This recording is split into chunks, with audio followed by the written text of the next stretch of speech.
In the winter of 2020, a French archaeologist named François Dessay sat in his office at the University of Tehran, staring at a photograph of an ancient silver cup. The cup was roughly 4,000 years old. It had been looted from a tomb in southeastern Iran decades earlier and had passed through the hands of private collectors before ending up in a museum. Its surface was covered with a dense inscription in a script that no living person could read. A script called Linear Elamite, one of the oldest writing systems in the world, and one that had defeated every attempt at decipherment for over a century. Dessay had been working on Linear Elamite for years. He had photographed every known inscription. He had catalogued every known sign. He had compared every known text with every other known text, searching for the patterns that might crack the code. And on that winter day, he saw something that changed everything. A pattern in the silver cup's inscription that linked a known royal name to a specific sequence of signs, a sequence that, if his reading was correct, revealed the phonetic values of 8 linear Elamite signs in a single stroke. Within months, Dessay and his colleagues had expanded those 8 values to a proposed reading of the entire sign inventory. Within a year, they had published a paper claiming to have deciphered Linear Elamite, a script that had been unreadable for approximately 4,000 years. The paper, published in the journal Zeitschrift für Assyriologie in 2022, sent a shockwave through the world of ancient Near Eastern studies. If the decipherment was correct, it was one of the most significant breakthroughs in the history of epigraphy. Comparable to Champollion's decipherment of Egyptian hieroglyphs in 1822 and Ventris's decipherment of Linear B in 1952, the numbers are striking. Linear Elamite was in use for roughly 300 years, from approximately 2300 to 1900 before the Common Era, in the ancient kingdom of Elam in what is now southwestern Iran. The corpus is small, fewer than 50 known inscriptions, most of them short, totaling perhaps 2,000 signs. The script had been known to scholars since the early 20th century, when the first inscriptions were excavated at the ancient Elamite capital of Susa. For over 100 years, it had resisted every attempt at reading. Scholars could identify the script. They could describe it. They could count its signs. They could not understand a single word. And then, in the space of 2 years, a single scholar claimed to have cracked it. The story of Linear Elamite is not a story of permanent loss. It is not a lament for a script that can never be read. It is something rarer and more extraordinary, a story of recovery, a story of a silence that lasted 4,000 years, and that was, if the decipherment holds, finally broken. But it is also a story of fragility, of how close we came to losing this script forever, of how thin the evidence was, of how many things had to go right for the decipherment to succeed, and of how much work remains before the reading is confirmed and the full meaning of the inscriptions is understood. By the end of tonight, you are going to understand what Linear Elamite is, why it resisted decipherment for so long, how it was finally cracked, and what the decipherment tells us, not just about the ancient Elamites, but about the nature of code breaking itself. You are going to learn about a civilization that rivaled Mesopotamia in power and sophistication, but that has been largely forgotten by the modern world. And you are going to confront a question that the decipherment raises but does not answer. How many other ancient scripts are waiting right now in museums, storerooms, and archaeological archives for the scholar who will finally see the pattern that unlocks them? Before we get started, if you find these mysteries as fascinating as we do, take a second to like the video or subscribe. It is a simple action, but it helps this channel reach more curious minds like yours. Now let us begin. To understand Linear Elamite, you must first understand Elam. And to understand Elam, you must first understand why you have probably never heard of it. The ancient kingdom of Elam occupied the southwestern corner of the Iranian plateau, in the region that is now the Iranian provinces of Khuzestan and Fars. Its heartland was the broad, fertile plain of Susiana, watered by the rivers Karkeh and Des, bounded by the Zagros Mountains to the north and east, and its capital, for much of its history, was the great city of Susa, one of the oldest continuously inhabited cities in the world. with archaeological deposits stretching back to roughly 4,200 before the Common Era.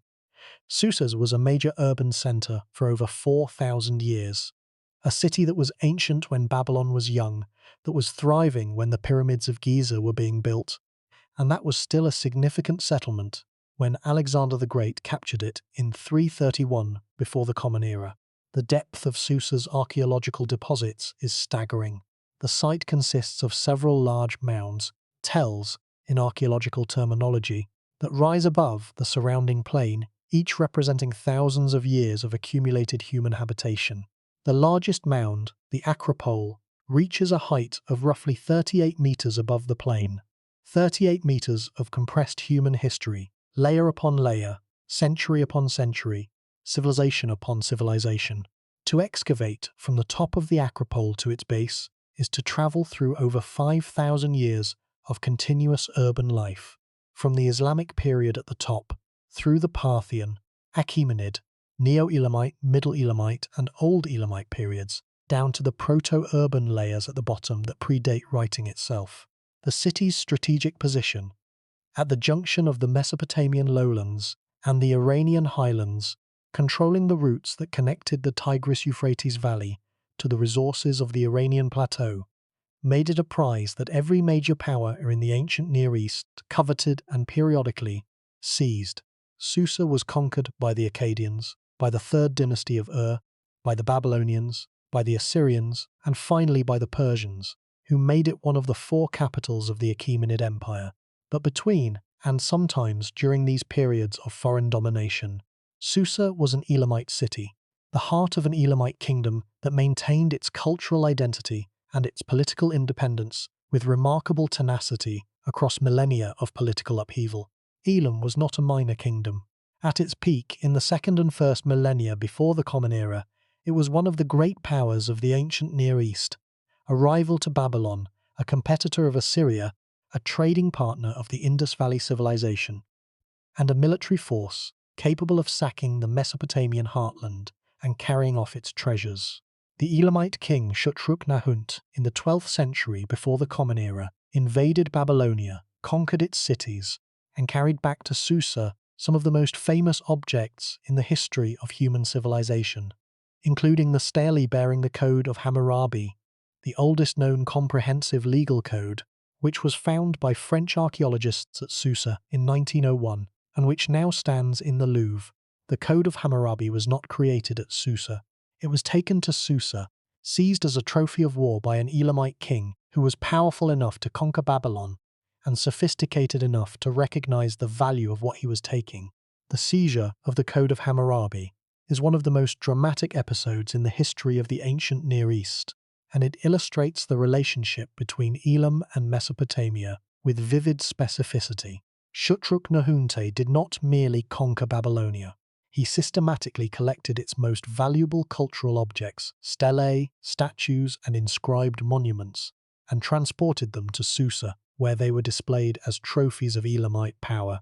Among the seized objects, in addition to the Code of Hammurabi, was the victory stele of the Akkadian king Naram-Sin, a magnificent limestone carving depicting Naram-Sin's victory over a mountain people, which Shutruk-Nahunte defaced by adding his own inscription to the surface, declaring that he had captured it in battle. The collection of Mesopotamian monuments at Susa was, in effect, a trophy room, a physical testament to Elamite military supremacy over the great civilizations of the Tigris-Euphrates Valley. The Elamite religious system, while influenced by Mesopotamian traditions, was distinct in important ways. The chief deity of the Elamite pantheon was Inshushinak, lord of Susa, a god with no direct Mesopotamian equivalent, who served as the protector of the city and the patron of the royal dynasty. Other important Elamite deities included Naparisha, the great god, and Pinakir, a goddess of fertility and love, who was sometimes identified with the Mesopotamian Ishtar, but who retained distinctly Elamite attributes. The Elamite temple architecture, while sharing some features with Mesopotamian temples, had its own distinctive characteristics, including the use of elaborate glazed brick decoration that reached its highest development in the Middle Elamite period. The Elamite religious tradition was deeply connected to the practice of writing. The earliest Elamite inscriptions, both Proto-Elamite and Linear Elamite, are predominantly religious in character, recording dedications to gods, descriptions of temple construction, and ritual formulae. The connection between writing and religion in Elam mirrors the connection that has been observed in other early literate civilizations, Mesopotamia, Egypt, China, where writing first appeared in the context of religious or administrative practice and was only later extended to other domains. The linear Elamite inscriptions, in particular, are almost exclusively religious in content, recording the construction of temples, the dedication of offerings, and the invocation of divine names. This religious focus has important implications for the interpretation of the script. The vocabulary that the inscriptions provide is overwhelmingly religious vocabulary, and the grammar they display is the grammar of religious formulae, a specialized register that may not be representative of the full range of the Elamite language.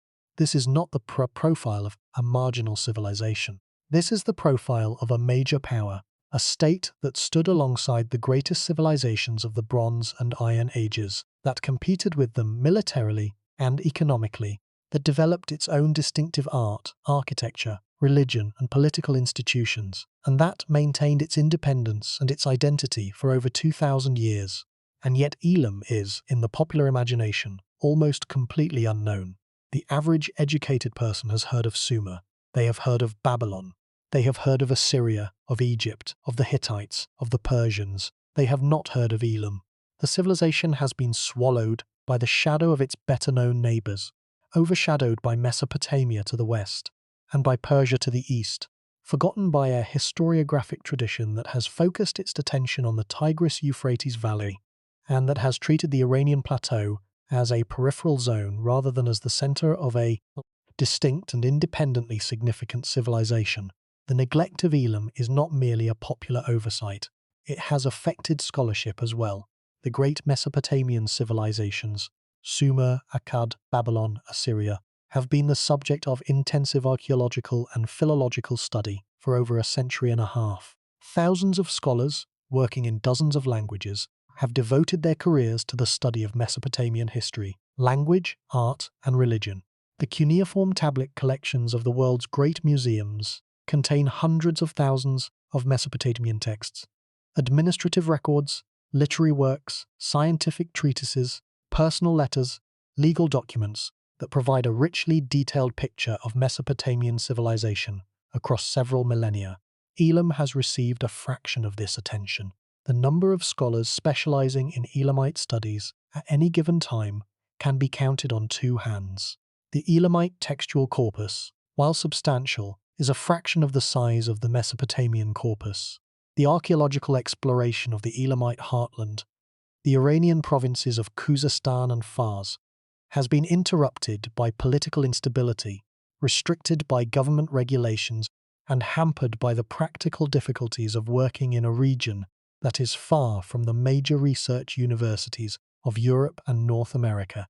The French excavations at Susa, which were the backbone of Elamite archaeology for over a century, were suspended after the Iranian Revolution of 1979 and have only partially resumed under Iranian direction.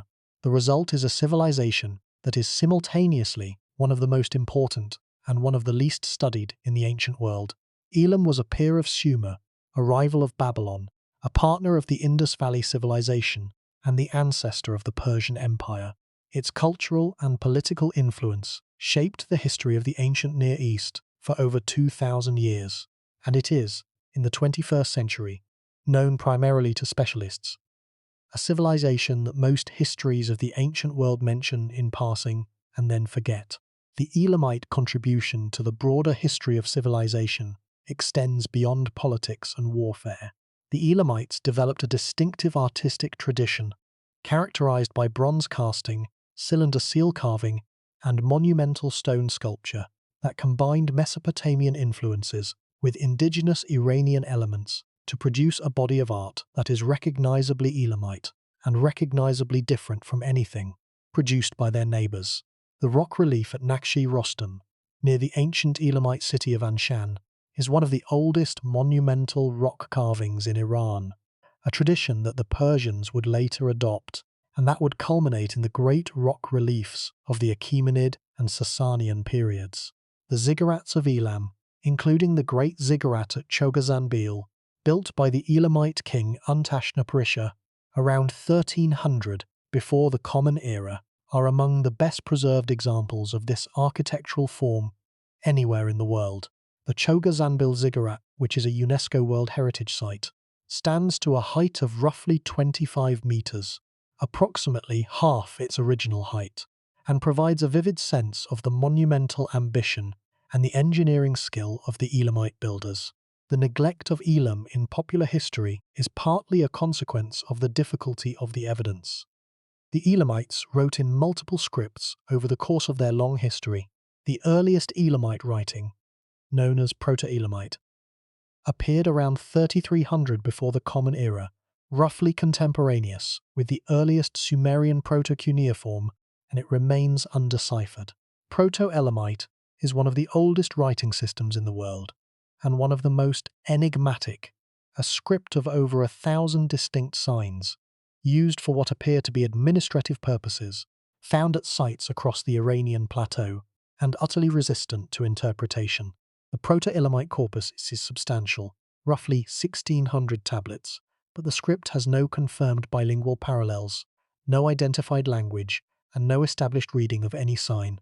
It is, after more than a century of study, among the most intractable, undeciphered scripts in the world. The sheer number of Proto-Elamite signs, over 1,000, suggests a writing system that was heavily logographic, with each sign representing a word or concept rather than a sound. This makes the script exceptionally difficult to decipher, because logographic systems do not transparently encode the sounds of the language they record. A Sumerian cuneiform sign that depicts a foot can mean foot or togo or to stand, but without knowing what the Sumerian words for these concepts sound like, the sign is opaque. Proto-Elamite faces the same problem, compounded by the fact that the language it records is unknown. The signs are there. The sounds they represent, if they represent sounds, are inaccessible. The relationship between Proto-Elamite and the broader world of early writing is itself a subject of intense debate. Proto-Elamite appeared at roughly the same time as the earliest Mesopotamian writing, around 3300 before the Common Era, and some scholars have argued that the two systems are related either through direct borrowing or through a common ancestor. Others have argued that Proto-Elamite is an independent invention, a parallel development that arose from the same economic and administrative pressures that drove the invention of writing in Mesopotamia, but that produced a different solution. The debate is unresolved, and the resolution depends on the decipherment of Proto-Elamite, which, given the current state of the evidence, may never come. The gap between Proto-Elamite and Linear Elamite, the roughly 500-year interval during which no Elamite writing is attested, is one of the most puzzling features of the Elamite scribal tradition. Did the Elamites stop writing for 500 years? Did they continue to write, but on perishable materials that have not survived? Did they adopt Mesopotamian cuneiform during this interval, and then abandon it in favour of a new indigenous script? Each possibility has been proposed. None has been confirmed. The gap is a silence in the archaeological record, a silence that may reflect a genuine discontinuity in Elamite literate practice, or a gap in the archaeological evidence that future excavations may fill. After Proto-Elamite fell out of use, around 2800 before the Common Era, a gap of roughly 500 years separates it from the appearance of Linear Elamite, which was in use from approximately 2300 to 1900 before the Common Era. Linear Elamite is a completely different script from Proto-Elamite, different sign forms, different sign inventory, different organizational principles. Whether it was developed from Proto-Elamite or invented independently is unknown. The relationship between the two scripts is one of the many unsolved puzzles in Elamite studies. After Linear Elamite, the Elamites adopted Mesopotamian cuneiform, the writing system of their Western neighbors, and used it to write their own language for the next millennium and a half. Elamite cuneiform is readable, because the cuneiform script is well understood and the Elamite language, while not fully comprehended, is sufficiently attested in cuneiform texts to allow substantial interpretation. The Elamite cuneiform corpus provides the primary source for the study of the Elamite language, its vocabulary, its grammar, its phonological system. This corpus is essential for the interpretation of Linear Elamite, because it provides the linguistic framework within which the Linear Elamite signs must be read.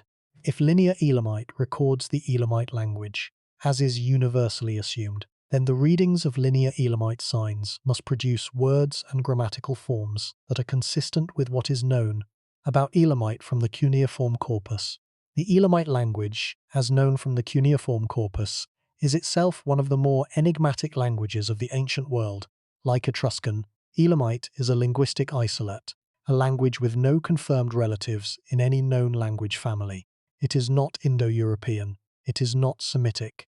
It is not related to Sumerian, despite the geographical proximity of Elam and Sumer. It is not related to the Dravidian languages of South Asia, despite periodic proposals to this effect. It stands alone, a linguistic island in a region surrounded by Indo-European languages, Persian, Kurdish, and Semitic languages, Arabic, Aramaic, that are entirely unrelated to it. The isolation of Elamite means that the language must be understood primarily from its own internal evidence, from the analysis of the cuneiform texts themselves, without the comparative leverage that related languages would provide. Fortunately, the cuneiform Elamite corpus is substantial. Thousands of inscriptions spanning roughly 1500 years from the Old Elamite period, roughly 2500 to 1500 before the Common Era, through the Middle Elamite period, roughly 1500 to 1100 before the Common Era, and the Neo-Elamite period, roughly 1100 to 500 before the Common Era, to the Achaemenid Elamite texts of the Persian Empire, roughly 500 to 300 before the Common Era. The Achaemenid Elamite texts are particularly important because they include the Elamite version of the great trilingual inscription at Behistun, the monumental rock carving commissioned by the Persian king Darius I, which records the same text in Old Persian, Elamite, and Babylonian. The Behistun inscription is, for Elamite, what the Rosetta Stone is for Egyptian hieroglyphs, a bilingual key that allows the Elamite text to be read by comparison with the known Old Persian version. The decipherment of the Behistun inscription in the 19th century, primarily by the British scholar Henry Rawlinson, opened the door to the systematic study of the Elamite language and provided the foundation on which all subsequent Elamite language studies have been built. The Elamite language, as reconstructed from the cuneiform corpus, has several distinctive features. It is an agglutinative language, like Etruscan, Turkish, and Japanese, in which grammatical relationships are expressed by adding suffixes to word stems. Its noun system includes a distinction between animate and inanimate gender, a feature that is relatively uncommon among the world's languages, and that affects the way pronouns, verbs, and adjectives are formed. Its verb system is complex, with multiple tenses, moods, and voices expressed through a system of suffixes that can produce long multi-morpheme verb forms. Its phonological system includes a set of sounds that are represented in the cuneiform transcription, but whose precise pronunciation is uncertain. The cuneiform writing system was designed for Sumerian and Akkadian, not for Elamite, and some Elamite sounds may have been imperfectly represented in the borrowed script. The knowledge of Elamite grammar and vocabulary derived from the cuneiform corpus provides the critical verification mechanism for Linear Elamite decipherment. When Deset proposed a set of sign values for the Linear Elamite signs, he could test his readings by checking whether the resulting words were consistent with known Elamite vocabulary and grammar. A proposed reading that produced a word attested in the cuneiform corpus was more likely to be correct than one that produced an unattested word. A proposed reading that produced a grammatically correct Elamite sentence was more likely to be correct than one that produced an ungrammatical string of sounds. The cuneiform corpus, in other words, provided the external standard against which the proposed decipherment could be evaluated. The independent evidence that broke the circularity trap that had ensnared earlier decipherers. This is the critical leverage point that distinguishes Linear Elamite from scripts like Linear A, the Indus Valley script, or the Phaistos disk. For those scripts, the language is unknown. Decipherment requires the simultaneous identification of both the script and the language, a double unknown that makes the problem vastly more difficult. For Linear Elamite, the language is known, or at least substantially known, from the cuneiform corpus. The problem is therefore a single unknown, the identification of the script's sign values. Once the sign values are established, the resulting words can be checked against the known Elamite vocabulary, providing an immediate verification mechanism. This is why Linear Elamite, despite its small corpus, was always considered a more tractable problem than many other undeciphered scripts, and why its 4,000-year resistance to decipherment was so frustrating. The leverage was there, the tool was available, but the fulcrum, the specific insight that would connect the signs to the sounds, remained elusive until Deset's breakthrough. The Linear Elamite script itself consists of approximately 100 distinct signs, a number that is consistent with a syllabary, a writing system in which each sign represents a syllable rather than an individual consonant or vowel. Syllabaries are common in the ancient world. Linear A, Linear B, Cypriot, and the Japanese kana scripts are all syllabaries. And a syllabary of approximately 100 signs would be appropriate for a language with the phonological structure of Elamite, which has a relatively simple syllable system, consisting primarily of consonant-vowel and consonant-vowel-consonant combinations. The signs themselves are geometric, composed of straight lines, angles, and simple curves, without the pictographic character that is typical of earlier writing systems like Sumerian proto-cuneiform or Egyptian hieroglyphs. The abstract, geometric quality of the signs suggests that Linear Elamite had already evolved beyond the pictographic stage, that it was a mature writing system developed from earlier pictographic forms that had been simplified and abstracted over time. This evolution is consistent with the hypothesis that Linear Elamite descended from Proto-Elamite, which does include pictographic elements, but the specific pathway of descent has not been demonstrated. The visual appearance of Linear Elamite is distinctive and immediately recognizable to anyone familiar with the major ancient writing systems. The signs are composed of straight strokes, vertical, horizontal, and diagonal lines, combined with occasional curves and circles. They lack the wedge-shaped impressions that characterize cuneiform, which is produced by pressing a stylus into wet clay, and the flowing curves that characterize Egyptian hieratic. The straight line character of the signs suggests that they were designed for incision, for carving into hard surfaces like stone and metal, rather than for impression into soft clay or painting onto flat surfaces. This is consistent with the physical evidence. Most surviving Linear Elamite inscriptions are carved into stone or engraved on metal, and the sign forms are well suited to these techniques. The individual signs range from simple, a single vertical stroke, a pair of parallel lines, a circle, to complex, multi-stroke signs with 3 or 4 components arranged in specific spatial relationships. The more complex signs are sometimes difficult to distinguish from each other, particularly in worn or damaged inscriptions, and the identification and classification of the sign inventory has been a subject of scholarly debate. Deset's contribution to the field began, in fact, not with the decipherment itself, but with the systematic recataloguing of the sign inventory, the careful re-examination of every known inscription to produce a definitive list of distinct signs, correcting the errors and inconsistencies that had accumulated in earlier catalogues. The inscriptions are found on a variety of objects: stone monuments, metal vessels, clay tablets, and architectural elements. The most prominent category is the royal dedicatory inscription, a text recording the construction, dedication, or consecration of a building, an object, or a monument by a named ruler. These inscriptions follow a formulaic pattern that is familiar from other ancient Near Eastern traditions. The ruler's name and titles, the name of the deity to whom the dedication is made, a description of the dedicated object, and a blessing or curse formula.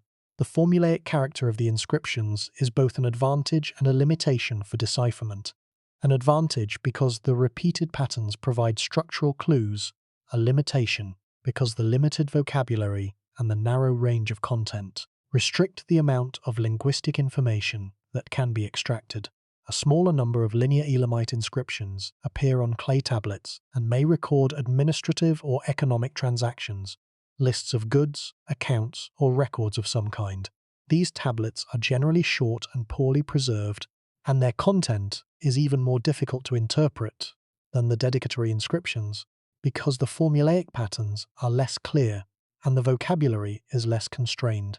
The most important inscriptions, the ones that ultimately provided the key to decipherment, are found on a group of silver vessels known as the Gunagi silver beakers that were looted from tombs in the Jiroft region of southeastern Iran in the early 2000s. These vessels, which were acquired by private collectors and eventually published by scholars, bear some of the longest and best preserved linear Elamite texts known.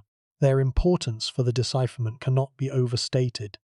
They provided the extended text samples that earlier scholars had lacked, and they contained the royal names and formulaic expressions that gave Dissett the leverage he needed to identify the sign values. The looting of the Gunagi vessels is a painful element of the story. The vessels were removed from their archaeological context by looters, people who dug into ancient tombs without authorization, without documentation, and without any concern for the scientific information that the context would have provided. The vessels ended up in private collections, where they were inaccessible to scholars for years before being published. The looting destroyed the archaeological context that would have provided secure dating, associated artifacts, and spatial relationships that are essential for full interpretation. The vessels themselves survived. The knowledge that the context would have provided did not. The Gunagi looting episode is part of a broader pattern of archaeological destruction in the Jiroft region, a region of southeastern Iran that in the early 2000s was revealed to be the site of a previously unknown Bronze Age civilization. The discovery of the Jiroft civilization, which may be connected to the legendary land of Aratta, mentioned in Sumerian texts as a distant, wealthy kingdom in the mountains to the east, was made not by archaeologists but by floods, which in 2001 exposed ancient remains along the banks of the Halil River. The exposure triggered a massive wave of looting, as local villagers and professional antiquities dealers descended on the sites and began digging for saleable objects. Thousands of artifacts were removed from the ground without documentation and sold on the international antiquities market. Among these were these silver vessels bearing linear Elamite inscriptions that would eventually prove crucial for Dissett's decipherment. The Iranian government responded to the looting by launching emergency excavations, led by the Iranian archaeologist Youssef Majidzadeh, which revealed the true scale and significance of the Jiroft sites. The excavations uncovered monumental architecture, elaborate burials, and a distinctive artistic tradition, characterized by carved chlorite vessels decorated with mythological scenes, that demonstrated the existence of a sophisticated Bronze Age civilization in a region that had previously been considered peripheral to the great civilizations of the ancient Near East. The Jiroft discoveries transformed the archaeological map of the 3rd millennium before the Common Era, revealing that the network of early civilizations extended much further east than had been previously recognized. The linear Elamite inscriptions from Jiroft, both the looted vessels and the few inscribed objects recovered through legitimate excavation, expanded the known corpus significantly, adding texts from a region that was geographically distant from Susa and that represented a different political and cultural context.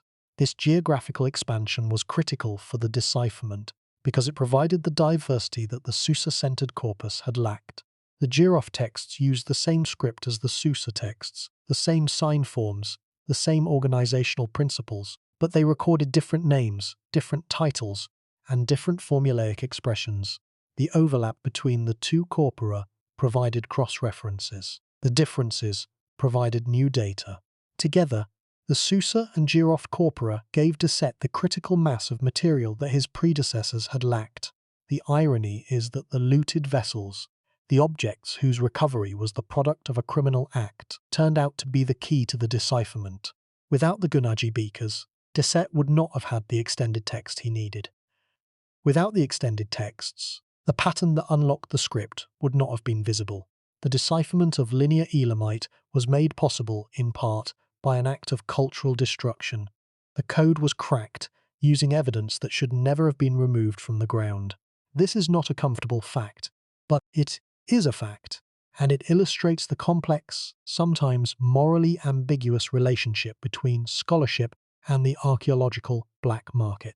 The French archaeological mission to Susa, which began in the late 19th century and continued for over a century, was the primary source of legitimately excavated linear Elamite inscriptions.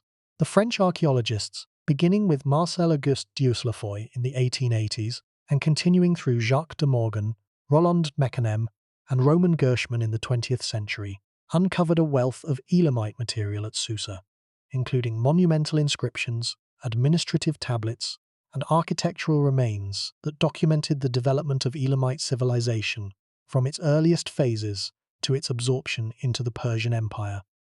Among the most important discoveries were the inscriptions of the Elamite king Puzur-Inshushinak, who ruled Susa in the late 3rd millennium before the Common Era, roughly 2200 before the Common Era, and who left behind a series of monumental inscriptions in both linear Elamite and Akkadian cuneiform. The Puzur-Inshushinak inscriptions are bilingual, or, more precisely, digraphic. They record the same content in two different scripts, one of which, Akkadian cuneiform, can be read, and the other of which, linear Elamite, could not, until recently. These bilingual inscriptions were recognized from the beginning as the most promising avenue for decipherment. They provided the Rosetta Stone-like correspondence between a known script and an unknown one that had been the key to every major decipherment in history. Puzur-Inshushinak was a remarkable figure in his own right, a ruler who presided over Susa at a time when the city was asserting its independence from the Mesopotamian empires that had long dominated the region. His monumental inscriptions were statements of sovereignty, declarations that Susa was not merely a provincial outpost of Akkad or Ur, but an independent polity, with its own ruler, its own gods, and its own writing system.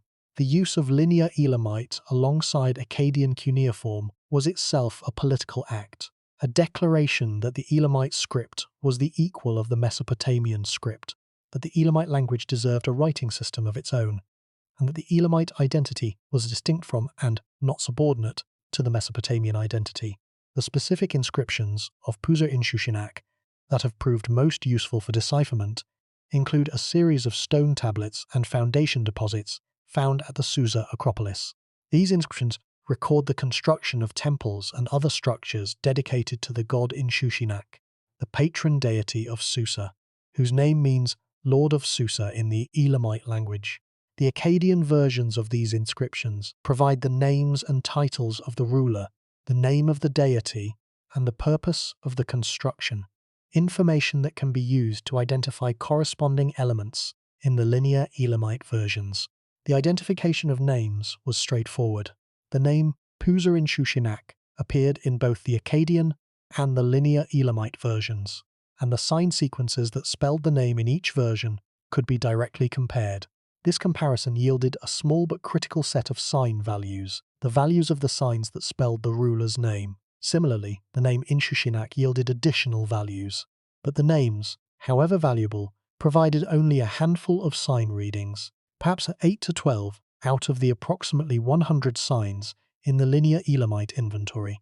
The remaining signs, the vast majority of the inventory, were unidentified. But the Puzur-Inshushinak bilinguals presented a problem that their discoverers had not anticipated. The Akkadian and linear Elamite versions of the inscriptions were not exact translations of each other. Like the Purgi tablets in Etruscan studies, they were parallel compositions, texts about the same subject, composed independently in two different languages and two different scripts. The Akkadian version said one thing. The linear Elamite version said something similar but not identical. The overlap was partial. The correspondence was imperfect. And the imperfection meant that the bilinguals, while helpful, did not provide the clean, sign-by-sign mapping that a straightforward decipherment would require. For over a century, scholars struggled with the Pusur-in-Shushinak bilinguals. They identified royal names. Pusur-in-Shushinak's name could be recognized in both the Akkadian and the linear Elamite versions, providing a small number of confirmed sign values. They identified divine names. The name of the god in Shushinak, the patron deity of Susa, appeared in both versions and provided additional sign values. But the identified values were too few to read the rest of the text, and the rest of the text was too short and too formulaic to provide the contextual clues that would allow additional values to be identified. The field was stuck. The leverage was there. Known language, partial bilinguals, identified names, but the fulcrum was missing. The specific insight that would connect the identified sign values to the unidentified ones, that would expand the small nucleus of known readings into a comprehensive decipherment, eluded every scholar who attempted it. The core problem of linear Elamite, before Deset's breakthrough, was not the absence of evidence. It was the insufficiency of the evidence. A corpus too small and too formulaic to support the systematic expansion of sign readings that decipherment requires. Consider the mechanics of decipherment. In every successful decipherment in the history of epigraphy, Egyptian hieroglyphs, Linear B, Mayan glyphs, Ugaritic, the process follows a similar trajectory. First, a small number of sign values are identified through external evidence, bilingual texts, known names, or structural analysis. These initial identifications form a nucleus. Then, the nucleus is expanded by inserting the known values into unknown texts and looking for patterns, for sequences of known and unknown signs that, when the unknown signs are given trial values, produce recognizable words in the target language. Each successful expansion provides new sign values, which are inserted into additional texts, which produce additional expansions, in a cascading process that, when it works, rapidly converts a small set of known values into a comprehensive reading of the script. The process depends on two conditions. First, the nucleus of known values must be large enough to generate recognizable patterns when inserted into unknown texts. If the nucleus is too small, if only 2 or 3 sign values are known, then the number of possible readings for any given sequence is too large to narrow down. Second, the corpus of texts must be long enough and varied enough to provide the diversity of context that the expansion process requires. If the texts are all short and formulaic, if they all say the same kind of thing using the same limited vocabulary, then the expansion process stalls because the same patterns repeat without generating new information. Linear Elamite failed on both counts. The nucleus was small. Before Deset, only a handful of sign values had been tentatively identified from the Pusur-in-Shushinak bilinguals, and even these were disputed. And the corpus was short and formulaic. Most linear Elamite inscriptions are dedicatory texts, recording the construction or dedication of a building or an object by a named ruler. The vocabulary of these texts is limited. Royal names, divine names, building terms, and a small set of dedicatory formulae. The grammatical structures are repetitive. The content is narrow. The texts do not provide the diversity of vocabulary and grammar that the expansion process needs to gain traction. The result was a century of stalemate. Scholars could identify a few signs. They could not expand the identification to the full sign inventory. They could read fragments, isolated names, isolated titles, embedded in texts that were otherwise opaque. The situation was, in miniature, similar to the Etruscan problem, a partially understood script in a partially understood language, with enough evidence to tantalize, but not enough to satisfy. The specific mechanics of the stalemate deserve close attention because they illustrate a general principle about how decipherments succeed or fail. The key factor is not the total amount of evidence. It is the relationship between the evidence and the structure of the problem. A small amount of evidence that is strategically positioned, that hits the critical points of the system, that provides the specific data points needed to trigger the cascading expansion process, can be more valuable than a large amount of evidence that is poorly positioned. The linear Elamite evidence before the Gunagi beakers was large enough in total, 30-some inscriptions, over 1,000 sign tokens, but it was poorly positioned. The bilinguals were imperfect. The inscriptions were formulaic. the data points that the expansion process needed. Long texts with diverse vocabulary, texts containing names that could be securely matched to cuneiform counterparts, were absent. The Gunagi beakers changed the positioning. They provided the strategically positioned evidence that the corpus had lacked. Long inscriptions containing multiple royal names that could be cross-referenced with a cuneiform record. The total amount of evidence increased modestly. The strategic value of the evidence increased dramatically. And that increase in strategic value, not the increase in total volume, was what made the decipherment possible. This principle, that the strategic positioning of evidence matters more than its total volume, has implications far beyond linear Elamite. It applies to every undeciphered script in the world. The script that will be deciphered next will not necessarily be the one with the largest corpus. It will be the one for which the right piece of evidence, the strategically positioned data point, the bilingual text, the inscription that hits the critical point of the system, is found. Linear A has a larger corpus than linear Elamite. It remains undeciphered because the Minoan language is unknown and no bilingual has been found. The Indus Valley script has a vastly larger corpus than linear Elamite. It remains undeciphered because the inscriptions are short, the language is unknown, and the strategic data points are absent. Size alone does not determine decipherability. Position does. The difference was that for linear Elamite, the underlying language was better known. The cuneiform Elamite corpus provided a substantial vocabulary and grammar against which proposed readings could be checked. The verification mechanism existed. The readings that would activate the mechanism did not. The scholar Walter Hinds, who was the leading authority on Elamite language and culture in the mid-20th century, made the most sustained attempt at decipherment before Decet. Hinds, working in the 1960s and 70s, proposed a set of sign values based on the Puzur in Shu Shinak bilinguals and on internal analysis of the linear Elamite corpus. His readings were detailed and learned, drawing on an extensive knowledge of the Elamite language and the Mesopotamian cultural context. But his readings were also, by the assessment of subsequent scholars, unreliable, dependent on assumptions that could not be independently verified and producing readings that did not consistently yield recognizable Elamite words. Hinds's decipherment was widely discussed, but never widely accepted, and by the time of his death in 1992, his readings had been largely set aside by the specialist community. The failure of Hinds's decipherment illustrates a specific danger in the study of partially understood scripts, the danger of circular reasoning.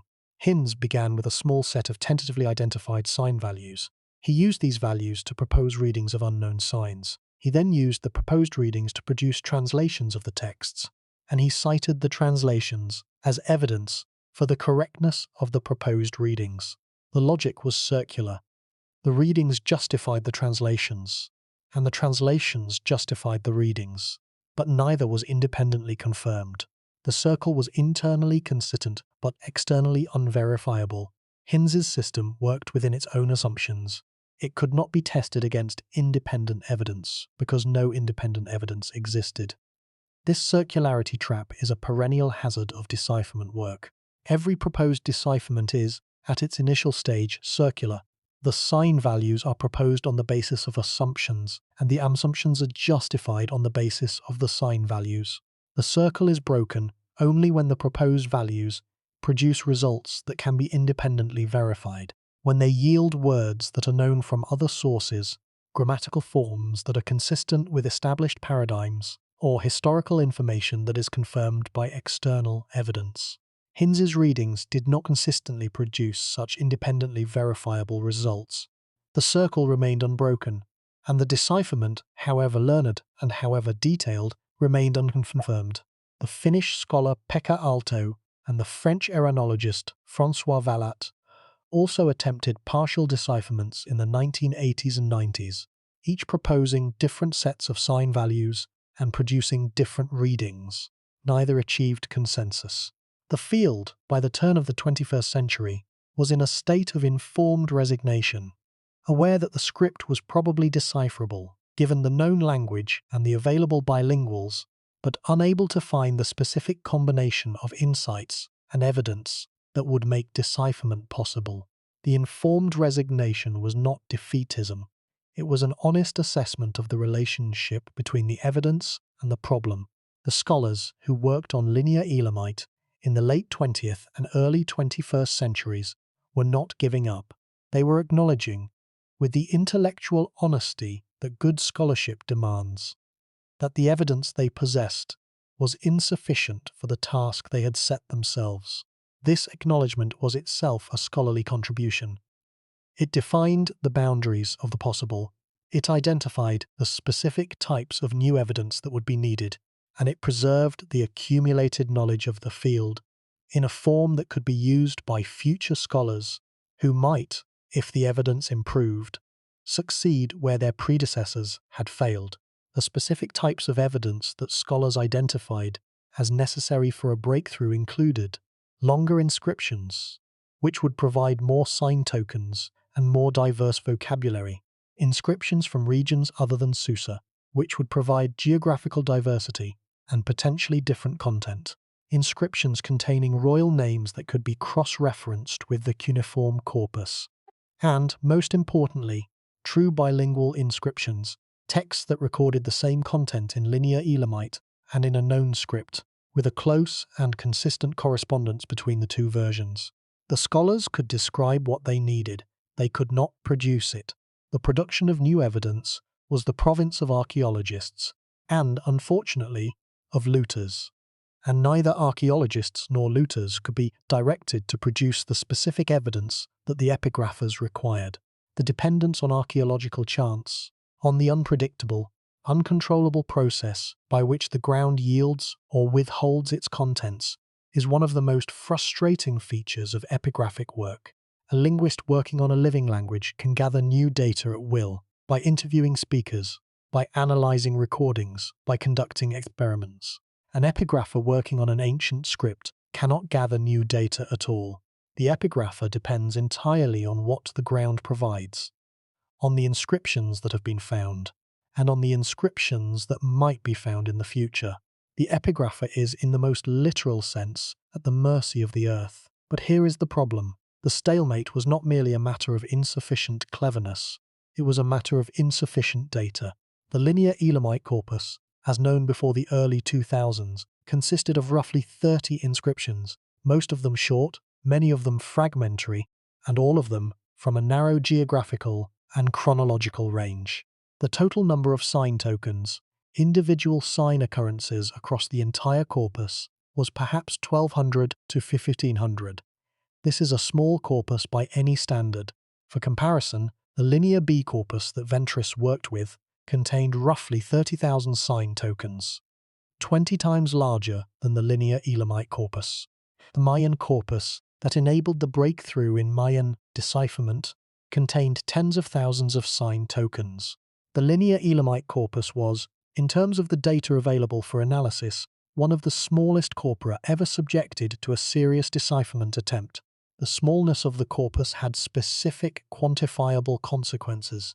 In a corpus of 1,500 sign tokens using 100 distinct signs, the average sign appears 15 times.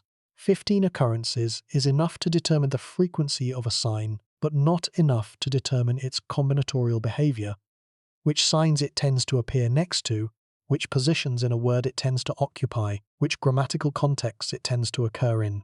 These combinatorial patterns are the raw material of decipherment. Without them, the expansion process cannot begin. With 15 occurrences per sign, the patterns are too weak to distinguish from random variation. The data was there, it was not enough. The specific distribution of the known inscriptions compounded the problem. The Puzu in Shushinak inscriptions, the bilingual texts that provided the nucleus of known sign values, dated to roughly 2200 before the Common Era. The Ganagi Beaker inscriptions, the texts that would eventually provide the crucial additional data, dated to a slightly different period and came from a different region. The intervening centuries and the geographical distance meant that the two groups of inscriptions might represent slightly different stages of the script's development. Different sign forms, different orthographic conventions, different abbreviations. A sign that looked one way on a Pusa Inshushinak inscription might look slightly different on a Gunagi beaker, creating uncertainty about whether the two occurrences represented the same sign or different signs. This problem, the problem of sign identification across time and space, is a common challenge in the study of ancient scripts. Writing systems are not static, they evolve. Sign forms change over time, as scribes simplify, elaborate, or modify the shapes of signs to suit changing aesthetic preferences, different writing materials, or different regional conventions. In a well-documented script, one with thousands of inscriptions spanning centuries and covering a wide geographical area, these evolutionary changes can be tracked and accounted for. In a poorly documented script, like Linear Elamite, one with fewer than 50 inscriptions spanning roughly 3 centuries, the changes are difficult to track and easy to misinterpret. A sign that appears to be a variant of another sign might actually be a distinct sign with a different value. A sign that appears to be a distinct sign might actually be a regional or temporal variant of a known sign. The uncertainty compounds the already severe problem of sign identification and adds another layer of ambiguity to every proposed reading. The French Iranologist François Vallat, who worked on Linear Elamite in the 1980s and 90s, described the problem with characteristic directness. "We are trying to read a script with fewer than 50 texts," Vallat observed. "Most of those texts say the same thing. King so-and-so dedicated this to God so-and-so. The vocabulary is tiny. The grammar is invisible. The sign inventory is uncertain. And every proposed reading can be matched with a dozen alternative readings that are equally consistent with the evidence. The problem is not that we have no answers. It is that we have too many." Vallat's observation captures the specific character of the Linear Elamite stalemate. The problem was not underdetermination in the abstract. It was overdetermination in practice. Too many possible readings were consistent with the evidence. The evidence could not discriminate between them. And the scholars, confronted with a forest of equally plausible interpretations, could not see the path through the trees. And it gets worse. The geographical distribution of the known inscriptions was narrow. Most came from Susa and its immediate environs, representing a single political and cultural center. A broader geographical distribution, inscriptions from multiple Elamite cities, recording different content in different styles, would have provided the diversity that the corpus lacked. But the French excavations at Susa were the only large-scale systematic excavations in the Elamite heartland, and the inscriptions they produced, while invaluable, reflected the specific cultural and political context of Susa rather than the broader diversity of Elamite literate practice. But here is what makes this truly terrifying. The script that would eventually be cracked was sitting in museum storerooms and private collections, unread, for over a century. The Pusa and Shushinak bilinguals had been known since the early 20th century. The sign values they provided had been tentatively identified decades before Dissett began his work. The Elamite language was known from the cuneiform corpus. Every piece of the puzzle was available. The puzzle remained unsolved not because the pieces were missing, but because they were not arranged correctly, because no scholar had found the specific configuration of evidence and insight that would make the reading click into place. The decipherment, when it came, was not a bolt from the blue. It was the culmination of a century of accumulated knowledge that had been building, piece by piece, scholar by scholar, inscription by inscription, for over 100 years. Dissett did not discover Linear Elamite. He did not find new texts, though the Gunagi beakers, published in the years before his breakthrough, were essential. He did not develop a new method. He saw a pattern that others had missed, a pattern that was visible only because the accumulated knowledge of the field had reached the point where the pattern could be recognized. The breakthrough was not a single moment of genius. It was the last step in a very long walk, a walk that had been taken, one step at a time, by every scholar who had ever worked on Linear Elamite, from the first excavators at Susa to the philologists and linguists who had built the framework of Elamite language studies over the course of a century. The story of that walk, and of the step that completed it, is the story we are about to tell. The stalemate had a psychological dimension that deserves mention, because it affected the way scholars approached the problem. By the early 2000s, the specialist community had largely given up on the prospect of deciphering linear Elamite from the available evidence.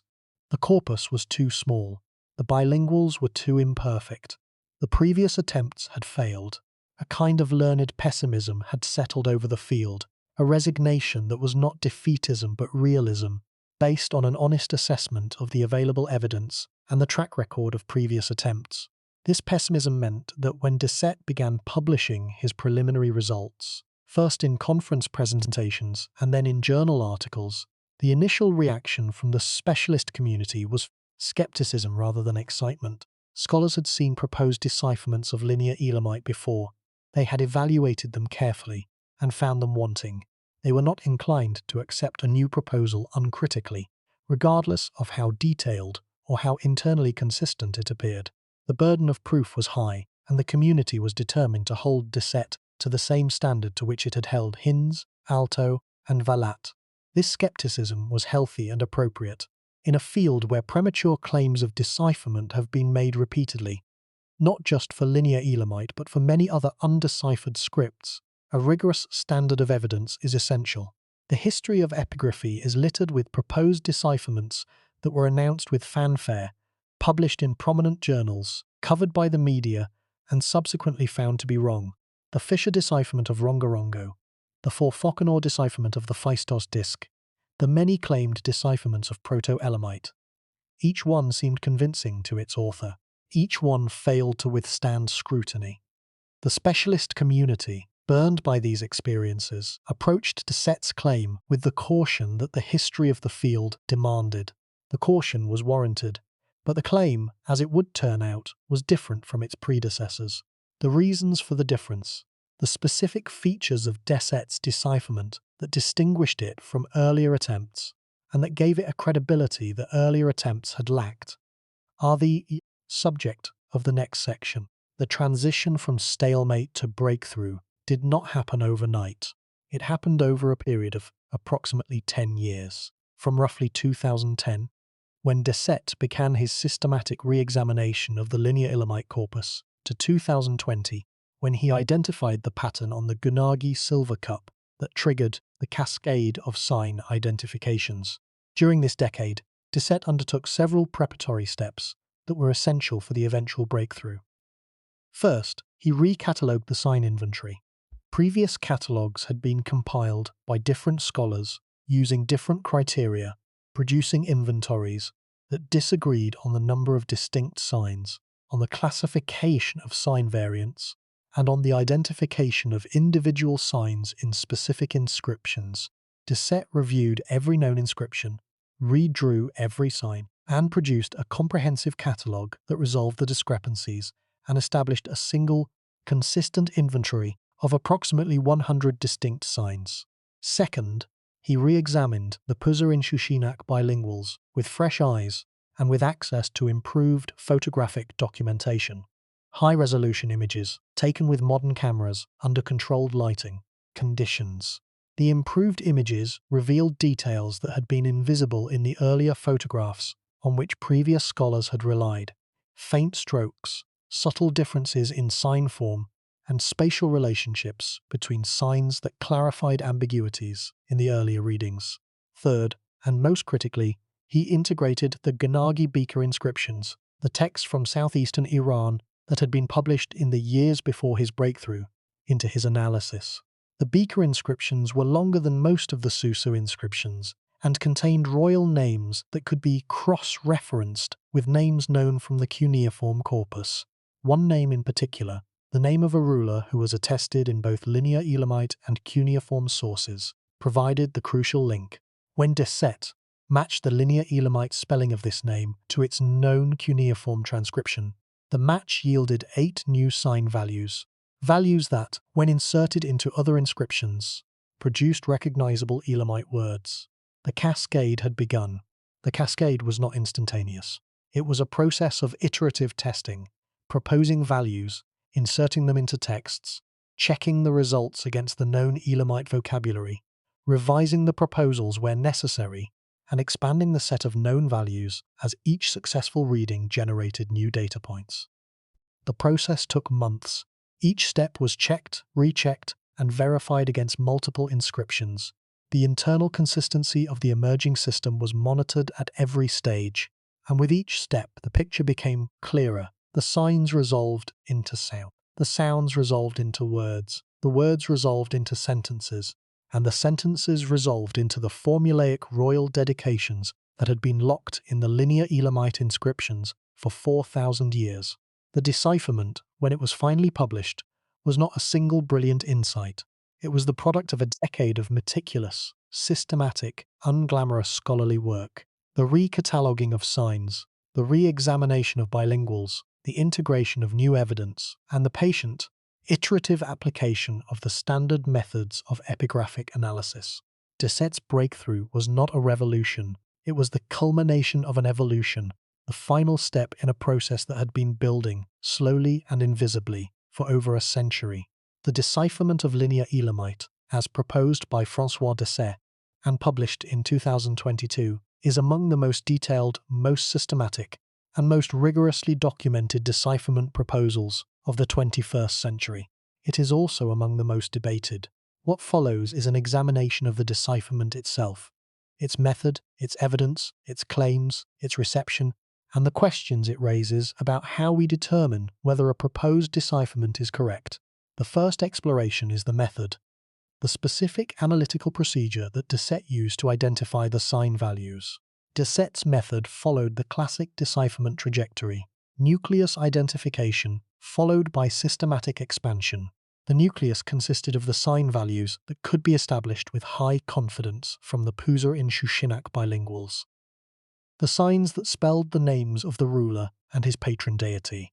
These values had been tentatively identified by previous scholars, and Decet confirmed them through his re-examination of the original inscriptions. The expansion began with the Gunagi beakers. One beaker inscription contained a sequence of signs that Decet matched to the name of a ruler known from the cuneiform corpus. A ruler whose name, when spelled out in the known Elamite syllabary, required a specific sequence of consonant-vowel syllables. Decet matched each sign in the linear Elamite spelling to the corresponding syllable in the cuneiform spelling, producing 8 new sign values. He then inserted these values into other inscriptions, checking whether the resulting sign sequences produced recognizable Elamite words. They did. The insertion of the new values into the Pusur in Shushinak inscriptions produced readings that were consistent with the Akkadian parallel texts. The linear Elamite versions of the bilinguals now yielded Elamite words that corresponded, semantically if not always syntactically, to the Akkadian versions.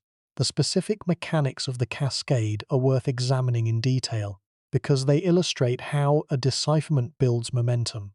When Decet identified the 8 initial values from the Gunagi beaker, he had readings for roughly 15 signs.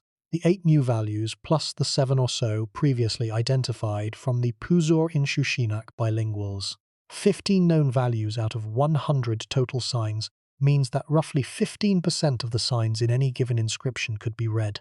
This is a small fraction, but it is enough in a syllabary to begin seeing patterns. Consider what happens when 15% of the signs in a text can be read. The known signs appear as islands of clarity in a sea of unknowns. If 2 known signs appear adjacent to each other, they form a partial word, a fragment that can be compared against the known Elamite vocabulary to generate candidates for the full word.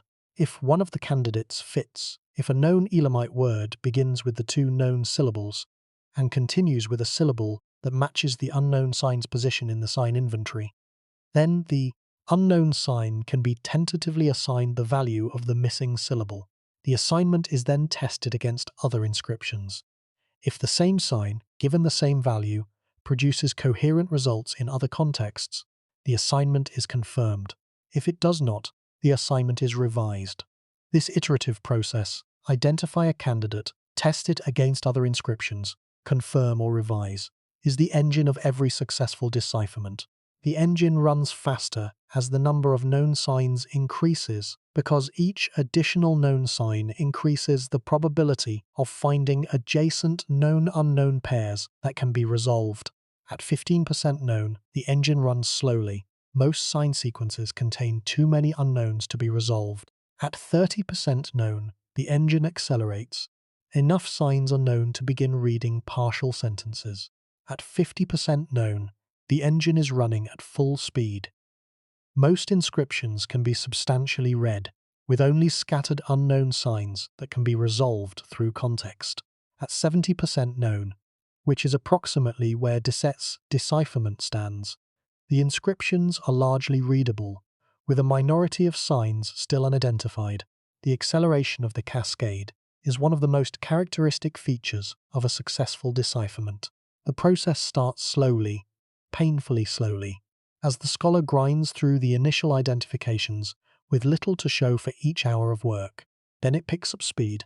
As each new identification generates additional identifications, the rate of progress increases. Then it reaches a tipping point, a moment when the accumulated identifications produce a critical mass of known values that makes the rest of the script suddenly, almost magically, readable. The tipping point for linear Elamite appears to have occurred somewhere around 30 to 40 identified signs, the point at which Deset's readings began to produce not just isolated words but coherent phrases and sentences. Deset has described the experience of the tipping point in interviews that capture the emotional dimension of a decipherment breakthrough. There was a moment, Deset has said, when I realized that I was no longer guessing, I was reading. The signs were resolving into words that I recognized, words that I knew from the cuneiform corpus, words that made sense in the context of the inscriptions, words that formed sentences with recognizable grammar. It was like watching a photograph develop in a dark room, the image emerging slowly from the chemical bath, becoming clearer and clearer until suddenly you can see the face. The photographic metaphor is apt.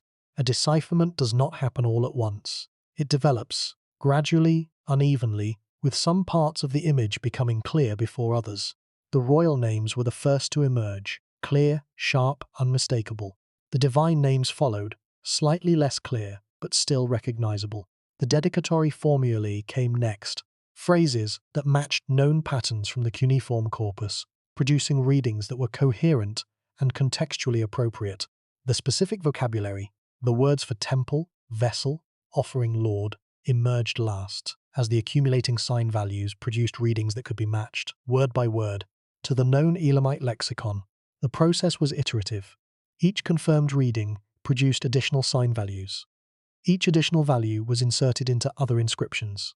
Each insertion was checked against the known Elamite vocabulary. The expanding nucleus grew steadily, from 8 values to 15, from 15 to 25, from 25 to 40, from 40 to 60, as more and more inscriptions yielded coherent readings. By the time Deset published his results, he claimed to have identified the values of approximately 72 of the approximately 100 linear Elamite signs. The second exploration is the evidence, the specific readings that Deset proposed and the texts that they produced. Deset's readings transformed the linear Elamite inscriptions from opaque strings of unreadable signs into what appeared to be coherent Elamite texts. The dedicatory inscriptions yielded the expected formulaic content: royal names and titles, divine names and epithets, descriptions of buildings and offerings, and blessings and curse formulae. The vocabulary was consistent with known Elamite usage. The words that the readings produced were, in most cases, words that were attested in the cuneiform Elamite corpus, spelled in ways that were consistent with known Elamite phonology. The most celebrated reading was that of a silver beaker inscription that, under Deset's proposed values, yielded a text reading approximately, I am Shilaha, son of Atahushu. For the god Naparisha, my lord, I made this silver vessel. This is a standard Elamite royal dedication, and the kind of text that is known from hundreds of cuneiform Elamite inscriptions, and that follows a predictable format. The fact that the linear Elamite reading produced a text of this type, a text that made sense as an Elamite dedicatory inscription, that contained names attested in the cuneiform record and that used vocabulary and grammar consistent with known Elamite, was, for Set and his supporters, strong evidence that the proposed sign values were correct. The third exploration concerns the reception of the decipherment, the response of the scholarly community to Deset's proposal. The reception has been, to put it diplomatically, mixed. Some specialists have accepted the decipherment as substantially correct, as a genuine breakthrough that has, after a century of failure, cracked the linear Elamite code. Others have expressed significant reservations, arguing that the readings, while plausible, are not sufficiently constrained by the evidence to be considered definitive. The debate is ongoing and is likely to continue for years, if not decades, before a consensus is reached. The supporters of the decipherment point to several features that distinguish it from earlier failed attempts.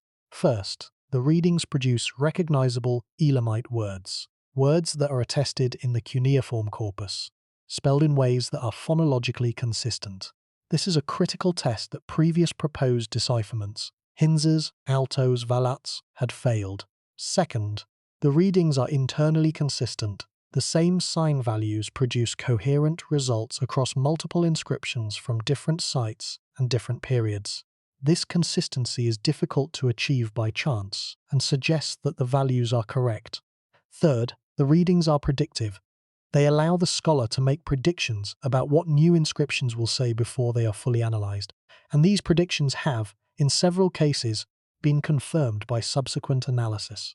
The skeptics point to several concerns. First, the corpus is small, too small, in the view of some scholars, to support a definitive decipherment. With fewer than 50 inscriptions and a total of perhaps 2,000 sign tokens, the statistical basis for the proposed readings is thin. A reading that produces coherent results across 20 texts might be correct, or it might be one of many possible readings that happen to produce coherent results by chance. The corpus is not large enough to discriminate reliably between these possibilities. Second, the inscriptions are formulaic. They all say roughly the same thing, in roughly the same way, using roughly the same vocabulary. A set of sign values that produces correct readings for formulaic dedicatory inscriptions might not produce correct readings for other types of text. Administrative records, legal documents, literary works that use different vocabulary and different grammatical structures. The decipherment has been tested on one type of text. It has not been tested on others. Third, the Elamite language itself is incompletely understood. The cuneiform Elamite corpus, while substantial, does not provide a complete grammar or a complete vocabulary of the language. The Old Elamite period, the period to which the linear Elamite inscriptions belong, is the least well-attested phase of the Elamite language. The cuneiform Elamite corpus is richest for the Achaemenid period, roughly 1500 years later than the linear Elamite inscriptions. The Elamite language changed significantly over this interval. Words that existed in Old Elamite may not appear in the Achaemenid corpus. Grammatical structures that were used in Old Elamite may have fallen out of use by the Achaemenid period. Proposed readings that produce words not attested in the cuneiform corpus may represent genuine Old Elamite vocabulary that is absent from the later corpus, or they may represent incorrect readings. The verification mechanism, while powerful, is imperfect. Fourth, and perhaps most troublingly, some scholars have questioned the identification of the royal names that form the foundation of the decipherment. The matching of linear Elamite sign sequences to cuneiform royal names is the critical first step in the cascade, the step on which everything else depends. If the name identifications are wrong, if the sign sequences that Deset match to specific royal names actually represent different names, or different words entirely, then the entire cascade collapses, because every subsequent sign identification is derived, directly or indirectly, from the initial name identifications. The name identifications are therefore the weakest and most critical link in the chain. If they hold, the decipherment is probably correct. If they break, the decipherment falls apart. The debate around the name identifications has been particularly intense. Deset's identification of the Gunagi beaker ruler depends on a specific interpretation of the beaker's archaeological context. an interpretation that, because the beaker was looted, cannot be independently verified. The ruler's name was identified by matching the linear Elamite sign sequence to a name known from cuneiform sources that is associated with the geographical region from which the beaker is believed to have come. The match is plausible, it is not certain, and the uncertainty at the foundation of the decipherment propagates upward through every subsequent step, introducing a margin of doubt that affects every proposed reading. The math is striking. A decipherment is a chain of inferences. Each inference is probabilistic, not certain, but probable. The probability of the overall decipherment being correct is the product of the probabilities of each individual inference. If each inference has a probability of 90%, which is generous, given the quality of the evidence, then a chain of 10 inferences has an overall probability of approximately 35%. A chain of 20 inferences has a probability of approximately 12%. The longer the chain, the lower the overall probability.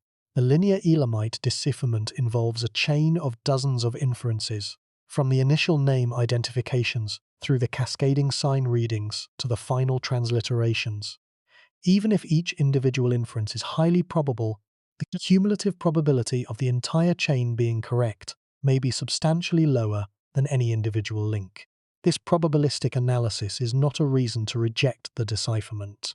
It is a reason to approach it with caution, to treat it as a hypothesis rather than a fact, to test it against new evidence as that evidence becomes available, and to remain open to the possibility that some or all of the proposed readings may need to be revised. The history of epigraphy is full of proposed decipherments that were initially accepted and subsequently revised. The decipherment of Mayan glyphs, for example, underwent significant revision in the 1980s and 90s as new evidence and new methods refined the original readings. A decipherment that needs revision is not a failed decipherment. It is a decipherment in progress, a living, evolving body of knowledge that grows more accurate over time as new evidence accumulates and old errors are corrected. The Assyriologist Jacob Dahl of the University of Oxford, who is one of the leading specialists on early Iranian writing systems, has expressed cautious optimism about Deset's decipherment while noting its limitations. Deset has made a significant contribution, Dahl has observed. His readings are more coherent and more internally consistent than any previous proposal. But coherence and consistency are necessary conditions for a correct decipherment. They are not sufficient conditions. A decipherment is confirmed when it produces results that cannot be explained by any other set of sign values, when the readings are not merely plausible but unique. We are not at that point yet with linear Elamite. We may be close. We are not there. Dahl's assessment captures the current state of the field with precision. The decipherment is the best proposal that has ever been made for linear Elamite. It may be correct, it is not yet confirmed. The difference between may be correct and confirmed is the difference between a hypothesis and a fact, and in the history of epigraphy, that difference has been bridged only by additional evidence, new inscriptions, new bilinguals, new texts that provide independent verification of the proposed sign values.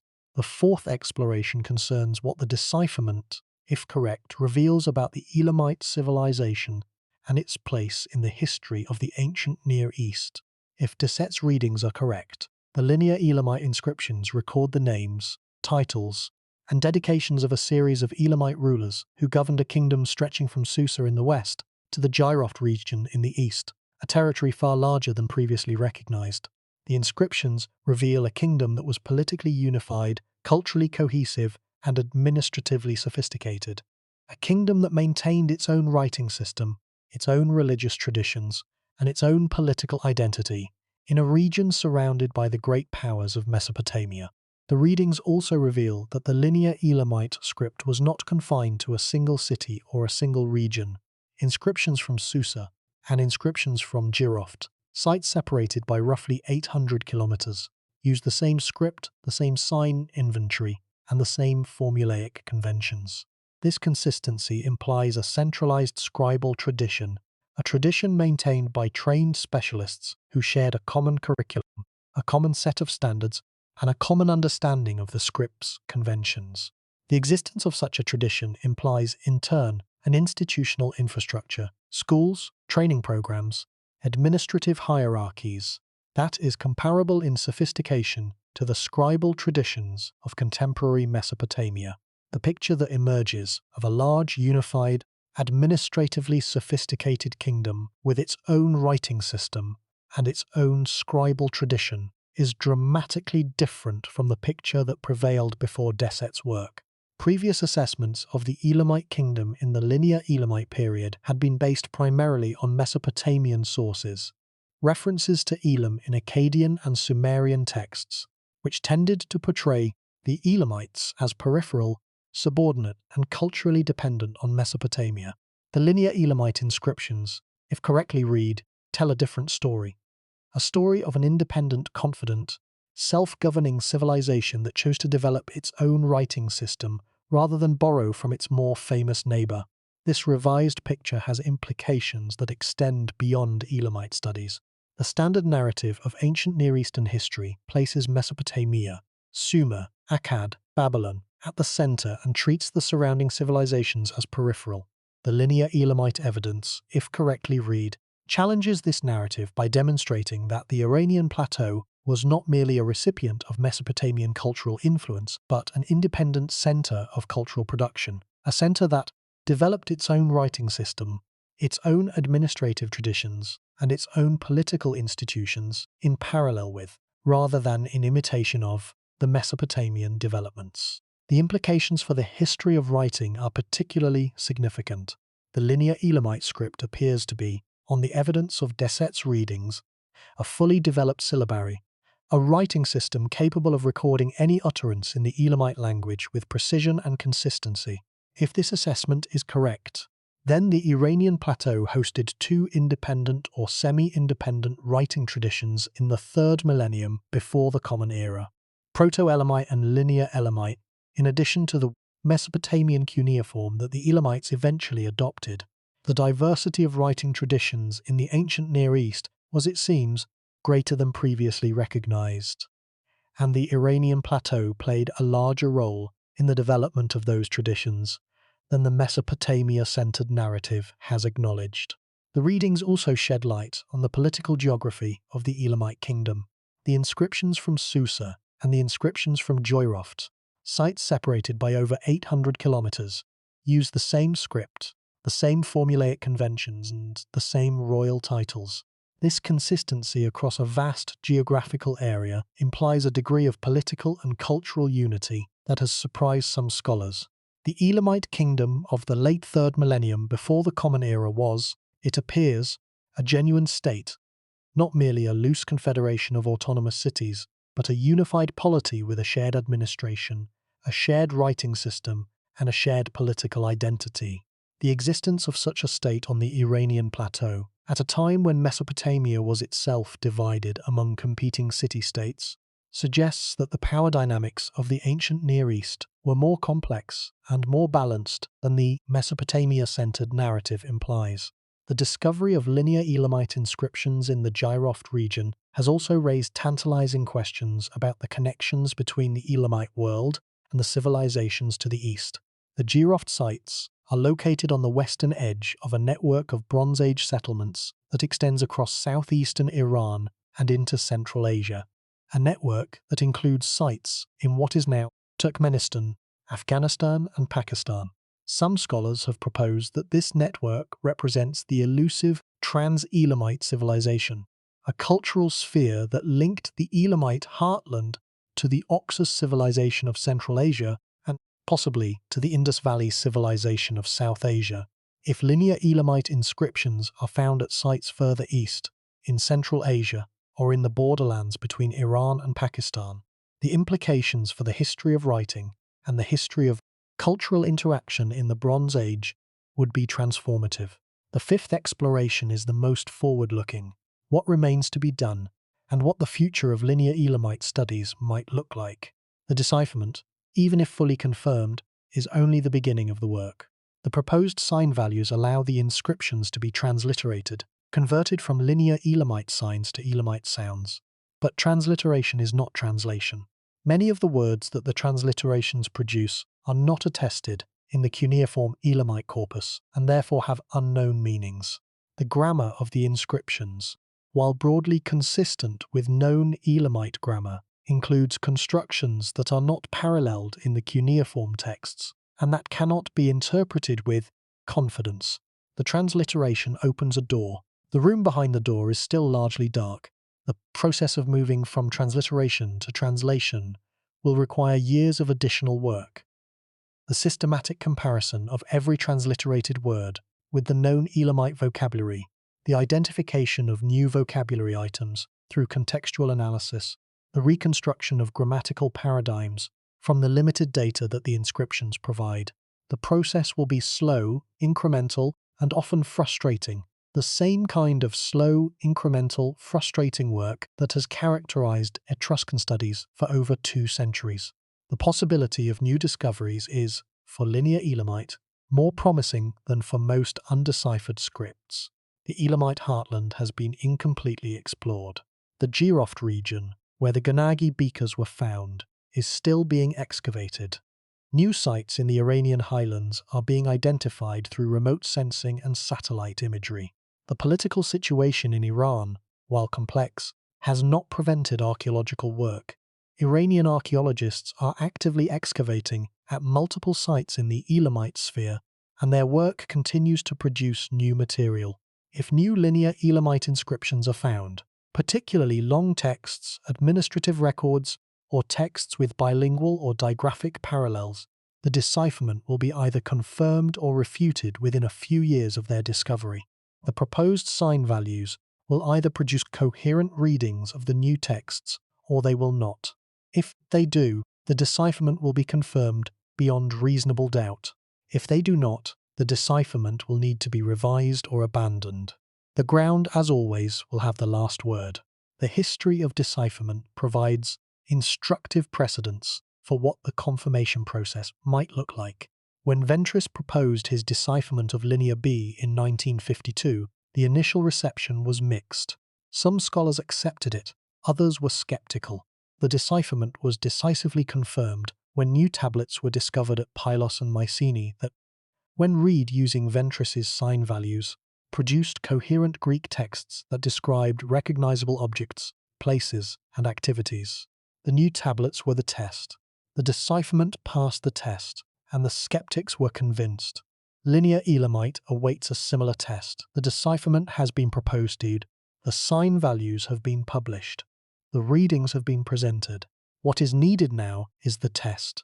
A new inscription, discovered under controlled archaeological conditions, that can be read using Deset's sign values, and that produces a coherent, verifiable Elamite text. If such a text is found, and if the readings hold, the debate will be settled. If no such text is found, if the archaeological ground fails to produce the confirming evidence, the debate will continue indefinitely, with the decipherment remaining in the liminal space between hypothesis and fact. The waiting for the test is itself a form of scholarly discipline. The temptation to declare the decipherment confirmed on the basis of the existing evidence is real. The readings are coherent, the internal consistency is strong, and the match with the known Elamite vocabulary is compelling. But coherence, consistency, and plausibility are not the same as confirmation. Confirmation requires independent evidence, evidence that was not used in the construction of the decipherment, and that therefore provides a genuinely independent test of the proposed readings. The existing evidence was used to construct the decipherment. Only new evidence can confirm it. The scholarly community understands this distinction and, for the most part, respects it. The decipherment is treated as a promising hypothesis, the best hypothesis currently available, the one most likely to be correct, the one that deserves the most attention and the most careful evaluation. But it is treated as a hypothesis, not as a fact. The distinction may seem pedantic to a non-specialist audience accustomed to the binary logic of solved and unsolved. In the scholarly world, the distinction is essential. It is the difference between knowledge and belief, between demonstration and speculation, between a conclusion that can be relied upon and a conclusion that must be held provisionally. The linear Elamite decipherment is, at this stage, a conclusion that must be held provisionally. It is the best reading ever proposed. It may be correct. It is not yet confirmed. And the confirmation, if it comes, will come not from the scholar's desk but from the ground, from the slow, unpredictable, patient process of archaeological discovery that has been producing new evidence at irregular intervals for over a century. And that will continue to produce new evidence for as long as there are people willing to dig. The story of Linear Elamite's decipherment is not ultimately a story about signs and sounds. It is a story about the relationship between persistence and chance, about the unpredictable intersection of accumulated knowledge and unexpected evidence that produces the moments we call breakthroughs. Every decipherment in history has this character. Champollion's decipherment of Egyptian hieroglyphs required the chance discovery of the Rosetta Stone plus 2 decades of accumulated scholarship in Coptic, Greek, and Egyptian linguistics. Ventris's decipherment of Linear B required the chance discovery of the Pylos tablets, plus Alice Kober's years of meticulous structural analysis. Deset's decipherment of Linear Elamite required the chance appearance of the Gunagi beakers, looted artifacts that should never have left the ground, plus a century of accumulated scholarship in Elamite language, Elamite history, and Elamite epigraphy. Let that sink in. The deeper truth of the Linear Elamite story is not about linguistics, or epigraphy, or ancient history. It is about the nature of human knowledge itself, about the fragility of the systems that store it, the unpredictability of the processes that destroy or preserve it, and the remarkable, improbable, almost miraculous capacity of human scholarship to recover it from the wreckage of time. Every piece of knowledge that has been recovered from the ancient world was, at some point, lost. The Egyptian hieroglyphs were lost, unreadable from roughly the 5th century of the Common Era to 1822, when Champollion recovered them. The cuneiform scripts were lost, unreadable from roughly the 1st century of the Common Era to the 1830s, when Rawlinson and others recovered them. The Mayan glyphs were lost, unreadable from the 16th century, when Spanish colonists destroyed the Maya codices, to the 1950s and 60s, when Knorozov and others began to recover them. In each case, the recovery followed a period of silence, a period during which the inscriptions existed in full physical form, but in complete semantic darkness. The inscriptions were there, the meaning was not, and the recovery of the meaning, the moment when the silence was broken and the inscriptions began to speak again, was, in each case, one of the most important intellectual achievements of its era. The Linear Elamite recovery, if confirmed, joins this short list. It is the newest member of an exclusive club, the club of scripts that were lost and found, silenced and revoiced, dead and resurrected. The club is small because the achievement is rare. Most lost scripts stay lost. Most silenced voices stay silent. Most dead languages remain dead. The recoveries are exceptions, improbable, contingent, dependent on the lucky intersection of prepared minds and unexpected evidence. They happen not because they are expected, but because, occasionally, the conditions align. The right scholar encounters the right evidence at the right moment, and a silence that seemed permanent turns out to be, against all odds, temporary. The question of whether the Linear Elamite silence was truly broken, or merely interrupted, pending confirmation of the decipherment, remains open. The decipherment is proposed but not confirmed. The readings are coherent but not proven. The sign values are plausible but not verified. The silence may have been permanently broken, or it may have been only momentarily disturbed, scratched, as it were, by a scholar's hypothesis that will, upon further examination, prove to be inadequate. The distinction will be resolved by the evidence, by the future discoveries, the new inscriptions, the independent tests that will either confirm the readings or send the scholars back to their desks. The breakthroughs are not produced by persistence alone or by chance alone. They are produced by the intersection of the two, by the moment when the accumulated knowledge, built up over decades of patient work, encounters the unexpected evidence that gives the knowledge traction. Without the knowledge, the evidence is meaningless. A silver cup with pretty marks. Without the evidence, the knowledge is sterile. A scholar who knows everything about Elamite, but cannot read Linear Elamite. The breakthrough requires both. and the timing of the intersection is unpredictable.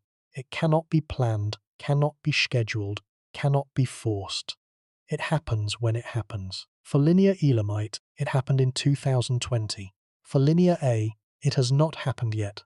For Proto-Elamite, it has not happened yet. For the Indus Valley script, it has not happened yet.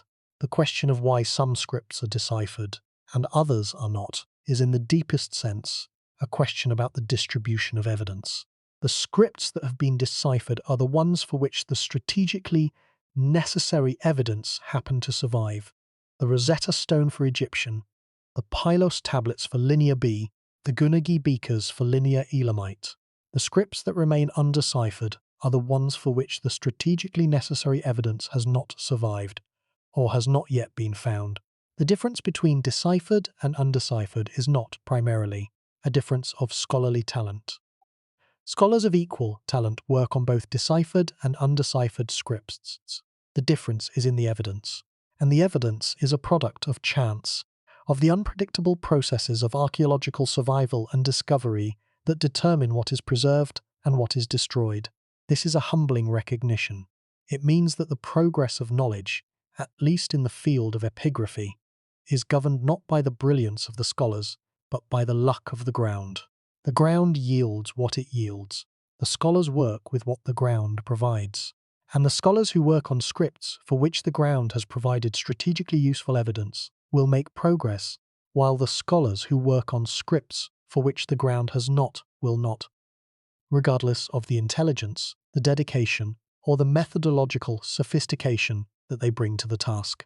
The Linear Elamite decipherment also raises a more philosophical question, a question about the nature of silence and the meaning of recovery. For 4,000 years, the Linear Elamite inscriptions were silent.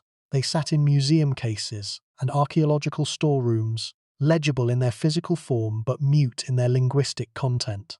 Generations of scholars looked at them, described them, catalogued them, and failed to read them. The inscriptions were there, the meaning was not. And then, in the space of a few years, the meaning, or at least the sounds, came back. The signs were matched to syllables. The syllables were assembled into words.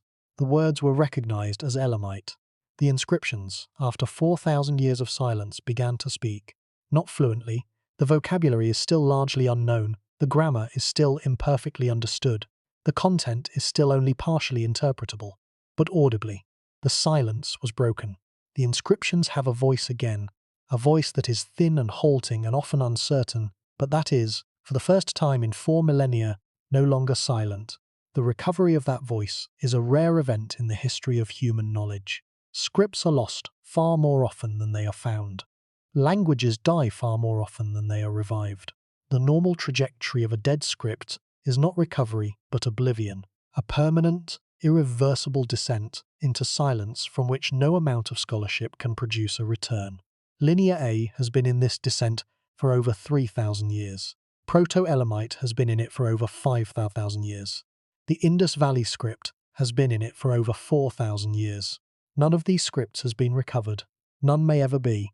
Linear Elamite was in the same descent. It had been silent for 4,000 years. It was, by every reasonable assessment, permanently undecipherable, a script for which the evidence was too thin, the corpus too small, and the bilinguals too imperfect to support a reading. And then the evidence changed. The Gunagi beakers appeared, the corpus expanded, the strategically positioned data points materialized, and a scholar, working with the expanded evidence and the accumulated knowledge of a century of predecessors, saw the pattern that unlocked the code. The recovery is not complete. It may never be complete. The transliterations that Deset's sign values produce are, for many inscriptions, strings of syllables whose meanings are unknown, pronounceable but incomprehensible, audible but opaque. The experience of reading a transliterated Linear Elamite inscription is, in this respect, similar to the experience of reading an Etruscan inscription. The sounds are clear, the meaning is dark, the script has been cracked, the language has not been fully understood. The door has been opened, the room behind it is still dim, but the door is open. That matters. A door that is open, however dimly the room is lit, is fundamentally different from a door that is closed. Through an open door, light can enter. Through an open door, Understanding, however slow, however incremental, however frustrating, can begin to accumulate. The decipherment of linear Elamite has opened a door that was closed for 4,000 years. The light that enters through that door is faint, but it is light. And in the study of ancient scripts, any light, however faint, is a victory against the darkness that has consumed so much of the human record. The contrast between the linear Elamite recovery and the continuing silence of other undeciphered scripts is both instructive and poignant. Consider Linear A, the script of the Minoan civilization, used on Crete and throughout the Aegean from roughly 1800 to 1450 before the Common Era. Linear A has a corpus that is substantially larger than Linear Elamite, roughly 1,500 inscriptions, compared to fewer than 50. Linear A shares many sign forms with the deciphered Linear B, providing a partial key to the sound values. Linear A has been studied by some of the finest epigraphers and linguists of the past century, and Linear A remains undeciphered because the Minoan language is unknown, and without knowledge of the language, the sign values, even if correctly identified, produce words that cannot be recognized. The comparison is revealing. Linear Elamite had a smaller corpus, but a known language. Linear A has a larger corpus, but an unknown language. The known language proved to be the decisive advantage. When Dacet proposed sign values for Linear Elamite, he could check the resulting words against the known Elamite vocabulary. When scholars propose sign values for Linear A, as many have done, using the Linear B values as a starting point, they produce words that cannot be checked against anything. Because the Minoan language is unknown, the resulting words might be Minoan, they might be gibberish. There is no way to tell. The verification mechanism that made the Linear Elamite decipherment possible is, for Linear A, absent. This comparison underscores a fundamental principle of decipherment.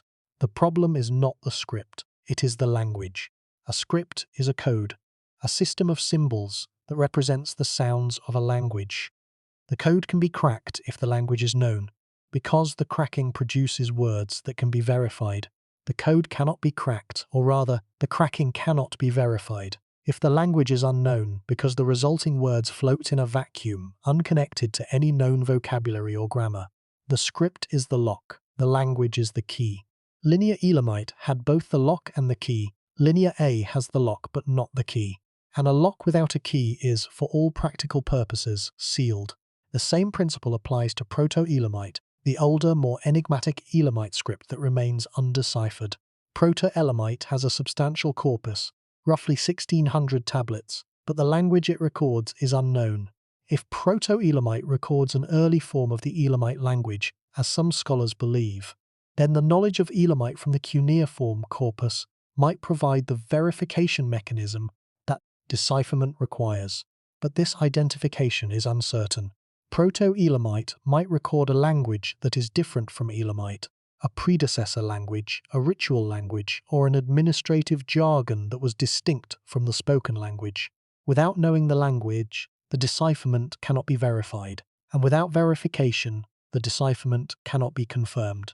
The decipherment of Linear Elamite has not solved the Proto-Elamite problem, but it has, potentially, provided a new tool for approaching it. If Linear Elamite descended from Proto-Elamite, if the two scripts are historically related, with Linear Elamite representing a later, simplified version of the older Proto-Elamite system, then the known sign values of Linear Elamite might provide clues to the sign values of Proto-Elamite.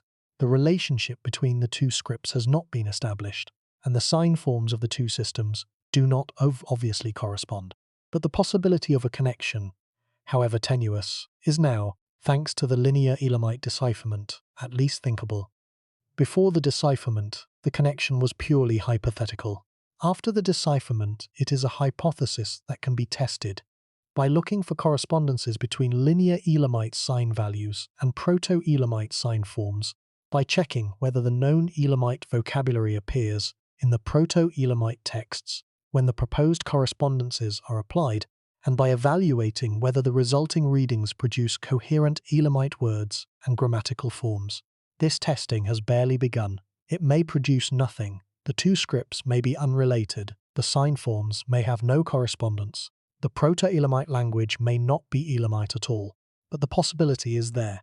A new avenue of investigation, opened by the linear Elamite decipherment, that was not available before. The cracking of one code has, potentially, provided a lever for cracking another.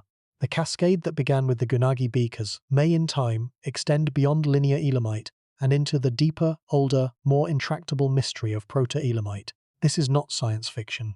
This is what happened. A script that was unreadable for 4,000 years was read. A silence that had lasted since the Bronze Age was broken. A voice that had been mute since before the Trojan War, before the founding of Rome, before the writing of the Hebrew Bible, spoke again, tentatively, incompletely, but unmistakably. The signs on the silver cups and the stone tablets of Elam have sounds again. They have syllables. They have words. They have, for the first time in 4 millennia, the beginning of meaning.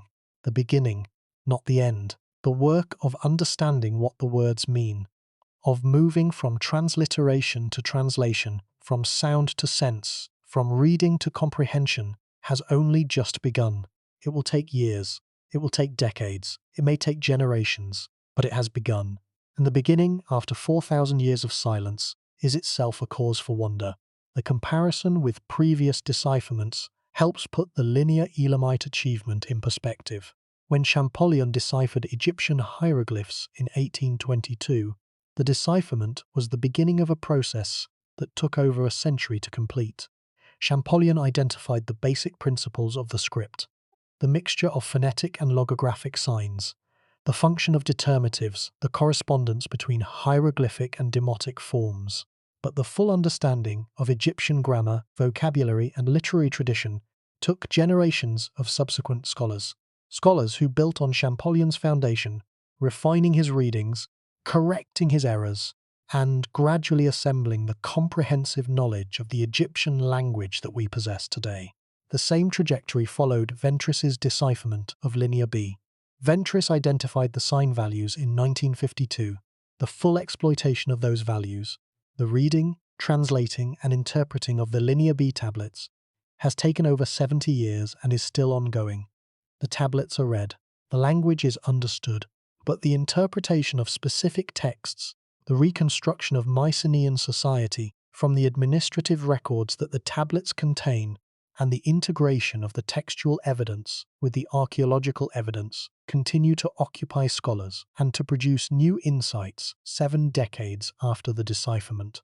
The linear Elamite decipherment, if confirmed, will follow the same trajectory. Dissett has proposed the sign values. The full exploitation of those values will take decades. Each inscription will need to be transliterated, parsed, and interpreted, a process that requires not just the sign values, but a comprehensive understanding of Elamite grammar, vocabulary, and cultural context. The grammar of Old Elamite, the form of the language recorded in the linear Elamite inscriptions, is imperfectly known and will need to be reconstructed from the transliterated texts themselves, in a process that is, unavoidably, somewhat circular. The grammar is needed to interpret the texts, and the texts are needed to reconstruct the grammar. This circularity is not fatal. It is the normal condition of work on a newly deciphered script, and it is resolved gradually as the accumulated interpretations provide an increasingly solid foundation for the reconstruction of the language. But it means that the transition from transliteration to translation will be slow, incremental, and often uncertain. For years to come, the interpretation of linear Elamite texts will be a matter of scholarly debate, of competing translations, alternative grammatical analyses, and provisional vocabulary identifications that are subject to revision as new evidence and new insights accumulate. The analogy with Etruscan is instructive here. Etruscan can be transliterated. The sound values of the signs are known. But the language cannot be fully translated, because the vocabulary and the grammar are insufficiently documented. Linear Elamite, if Dissett's sign values are correct, can now be transliterated. Whether the language can be fully translated depends on the adequacy of the cuneiform Elamite corpus as a verification standard. If the corpus is adequate, if it provides enough vocabulary and enough grammatical data to support the interpretation of the transliterated texts, then full translation may eventually be achievable. If the corpus is inadequate, if Old Elamite differs too much from the later cuneiform Elamite to serve as a reliable guide, then Linear Elamite may end up in the same twilight zone as Etruscan, transliterable but not fully translatable, readable in sound but not in sense. The prospect of this outcome, of a script that has been cracked but not conquered, deciphered but not understood, is a sober reminder that decipherment is not the end of the journey. It is a milestone, an important, celebratory, hard-won milestone, but the journey continues beyond it, into the harder and less glamorous work of linguistic analysis, vocabulary reconstruction, and textual interpretation that transforms a deciphered script into a readable language. The Linear Elamite story also carries implications for how we think about the relationship between the decipherer and the evidence. Deset's breakthrough was not a product of genius alone. It was a product of the intersection between accumulated scholarly knowledge and newly available evidence, an intersection that occurred at a specific moment in time, when the right scholar encountered the right evidence under the right conditions. If the Gunagi beakers had not been looted, or if they had been looted but not published, the breakthrough would not have occurred. If Deset had not spent years building the foundational knowledge, the recatalogued sign inventory, the re-examined bilinguals, the comprehensive familiarity with the Elamite language that prepared him to recognize the pattern, the breakthrough would not have occurred. Both elements were necessary, neither was sufficient alone. This observation applies to every potential future decipherment. The scholars who work on Linear A, on Proto-Elamite, on the Indus Valley script, they are building the foundational knowledge that will be necessary if and when the right evidence appears. Their work, even if it does not produce a decipherment in their lifetimes, is not wasted. It is preparation, the accumulation of the knowledge that will be needed to exploit the evidence when it comes. The scholar who eventually devices Linear A, if Linear A is ever deciphered, will owe their success not just to their own insight, but to the decades of preparatory work by scholars who catalogued signs, analyzed morphological patterns, and built the frameworks of understanding within which the decipherment will operate. The decipherment of Linear Elamite is, in this light, a vindication of the scholarly enterprise itself, a demonstration that patient, unglamorous, incremental work, sustained over decades and passed from one generation of scholars to the next, can produce results that no single scholar working alone could achieve. The breakthrough belonged to Deset, the foundation belonged to a century of predecessors, and the building, the full understanding of what the Linear Elamite inscriptions say, will belong to the scholars who come after. What does the decipherment of Linear Elamite mean, not just for Elamite studies, but for the broader human enterprise of recovering the past? The journey of this story has taken us from a looted silver cup in southeastern Iran through a century of scholarly effort, through the accumulated failures and incremental successes of a dozen different scholars, to a proposed decipherment that may have cracked one of the oldest codes in the world. The path has led through the swamps of Khuzestan and the mountains of Kerman, through the storerooms of the Louvre and the offices of the University of Tehran, through the patient, unglamorous, essential work of cataloguing signs, comparing inscriptions, and testing hypotheses against an uncooperative body of evidence. The conclusion is cautiously optimistic. The decipherment proposed by Deset is the most credible and most comprehensive reading of Linear Elamite ever produced. It may be correct. If it is, it will transform our understanding of one of the ancient world's most important and least studied civilizations. If it is not, if the proposed sign values turn out to be wrong or partially wrong, or right in some respects and wrong in others, the work will not have been wasted. Every serious decipherment attempt, even a failed one, advances the field by eliminating possibilities, refining methods, and accumulating the knowledge on which future attempts will be built. Hinz's failed decipherment was not useless. It taught the field what not to do. It defined the boundaries of the possible. It cleared the ground on which Deset built. The connection between the opening of this story and this moment is the connection between silence and sound, between the 4,000-year muteness of the Linear Elamite inscriptions and the tentative, halting, imperfect speech that the proposed decipherment has given them. We began with a scholar staring at a photograph of a silver cup. We end with the recognition that the stare, the long, patient, informed stare of a scholar who has spent years building the knowledge necessary to see what others could not, may have broken a code that has been unbroken since the Bronze Age. Are we making the same mistakes? In one sense, no. The modern world's writing systems are not at risk of becoming undecipherable. Our alphabets are shared across billions of speakers. Our digital texts are replicated across millions of servers. The conditions that made Linear Elamite undecipherable, a small corpus, a dead language, a limited geographical distribution, do not apply to English, Mandarin, Arabic, or any other major modern language. But in another sense, yes, the modern world is producing vast quantities of digital text on media that are far less durable than the stone and metal on which Linear Elamite was inscribed. A Linear Elamite inscription on a silver cup has survived for 4,000 years. A digital file on a hard drive will not survive for 40. The Elamite's most important records, the ones inscribed on stone and metal, are the ones that survived. Their most perishable records, the ones written on clay tablets and perhaps on organic materials, are the ones that were lost. We face the same hierarchy of durability, updated for the digital age. The records carved in stone will survive. The records stored on silicon will not. And we, like the Elamites, are storing our most important records on our most perishable media. The Linear Elamite story also carries a specific, actionable message for the preservation of archaeological evidence. The Gunagi beakers, the artifacts that provided the key to the decipherment, were looted. They were removed from the ground, without documentation, without context, without any of the information that legitimate archaeology provides. The decipherment succeeded despite the looting, not because of it. If the beakers had been excavated properly, with full documentation of their archaeological context, their associated artifacts, and their stratigraphic position, the resulting information would have been vastly richer. The decipherment might have been achieved sooner.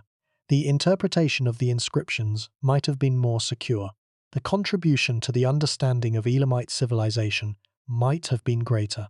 The looting that produced the Gunagi beakers is part of a global epidemic of archaeological destruction that is erasing the evidence of ancient civilizations at an accelerating rate.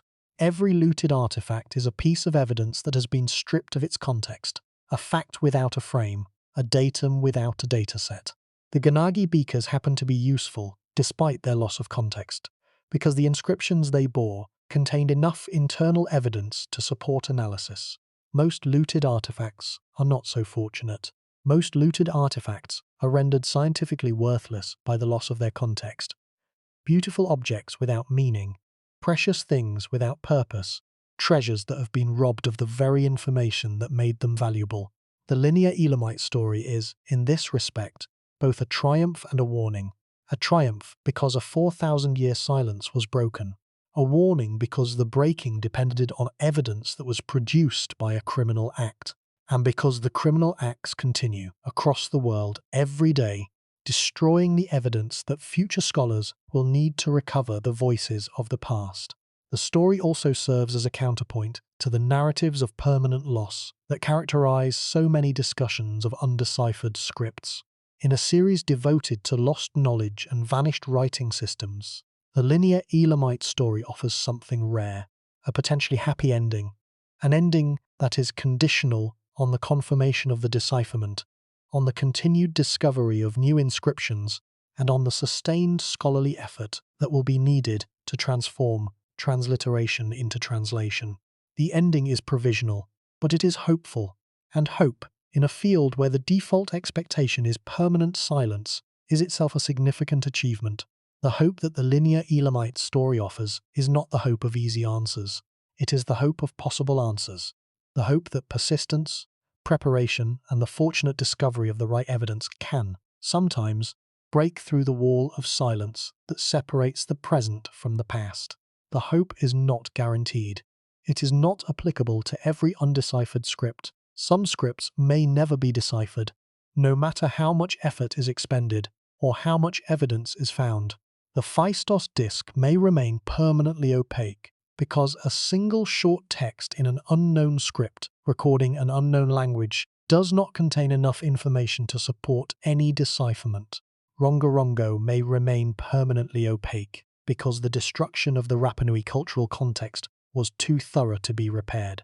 Proto-Elamite may remain permanently opaque because the language is unknown and the sign inventory is too large for straightforward syllabic analysis.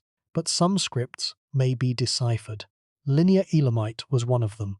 The next may be any of the remaining undeciphered scripts, or it may be a script that has not yet been discovered, buried in the ground of some unexcavated site, waiting for the moment when a shovel or a flood or a road crew exposes it to the light. The history of epigraphy is a history of surprises. The Rosetta Stone was a surprise.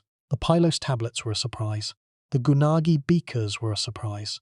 The next surprise is out there, somewhere, waiting. The ground is patient. It will yield what it yields when it yields it. And the scholars, patient in their own way, stubborn in their own way, committed in their own way, will be ready when it does. In a storage room at the Louvre Museum in Paris, there are stone tablets inscribed in Linear Elamite. Tablets that were excavated at Susa by French archaeologists over a century ago, and that have sat unread in their museum cases ever since. The signs on the tablets are as clear as the day they were carved. The stone is in good condition. The inscriptions are complete. For over 100 years, scholars have looked at these tablets, described them, catalogued them, and set them aside, unable to read them, unable to understand them, unable to extract from them the meaning that they were created to convey. If Deset's decipherment is correct, those tablets can now be read. The signs can be matched to syllables. The syllables can be assembled into words. The words can be checked against the known Elamite vocabulary. The tablets, after 4,000 years of silence, have a voice, a thin, uncertain, provisional voice that may grow stronger as the decipherment is refined and confirmed, or that may fade if the decipherment proves to be wrong. The answer to the title question, why Linear Elamite took 4,000 years to crack, is both simple and profound. It took 4,000 years because the evidence was insufficient.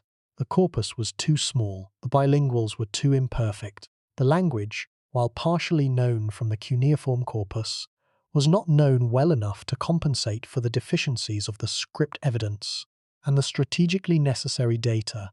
The specific inscriptions that would provide the leverage needed to trigger the cascading expansion of sign readings had not yet been found. When the evidence arrived, in the form of the Gunagi beakers looted from tombs in southeastern Iran, the decipherment followed within a few years.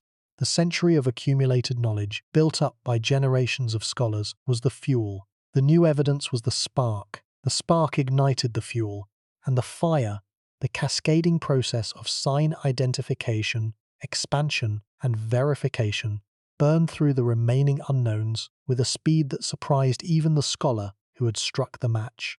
The speed of the cascade, once it began, is itself remarkable and instructive.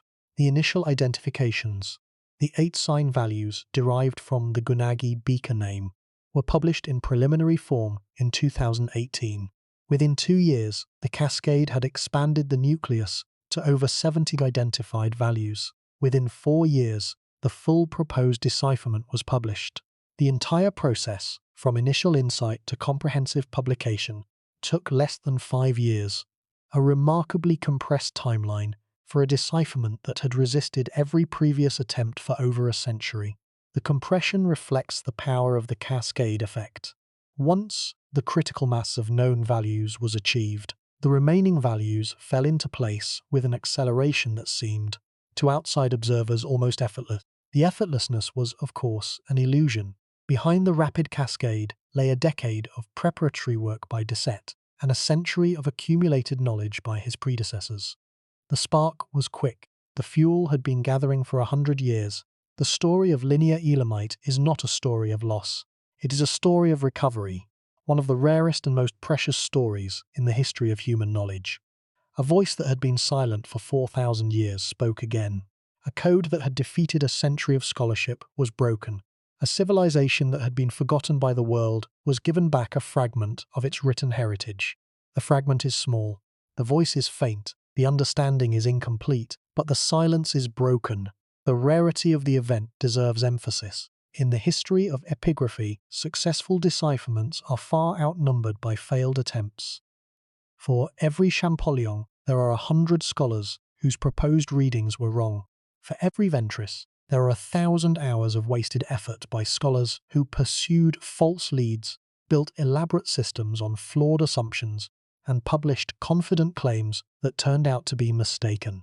The field is littered with the wreckage of false starts, proposed decipherments that seemed convincing to their authors, and that collapsed under scrutiny.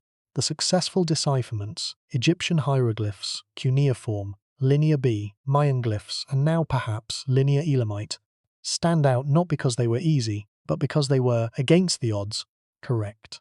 The successful decipherments also share a common feature. They all required the intersection of accumulated knowledge with new evidence. Champollion needed the Rosetta Stone, plus his knowledge of Coptic. Ventris needed the Pylos tablets, plus Kober's structural analysis. Knorozov needed the Delanda alphabet, plus his knowledge of Mayan languages. Deset needed the Gunagi beakers, plus a century of Elamite scholarship. In every case, the breakthrough came not from a single brilliant mind working in isolation, but from a mind that was prepared by years of study, by the accumulated work of predecessors, by the institutional infrastructure of scholarship, to recognize the significance of new evidence when it appeared. The lesson for the future is clear. The way to decipher undeciphered scripts is not to wait for a genius. It is to build the knowledge base, to catalogue signs, to analyze morphological patterns, to document every inscription, to reconstruct every available aspect of the language and the culture, so that when the new evidence arrives, there is a mind prepared to receive it. The genius is not the person who sees the pattern.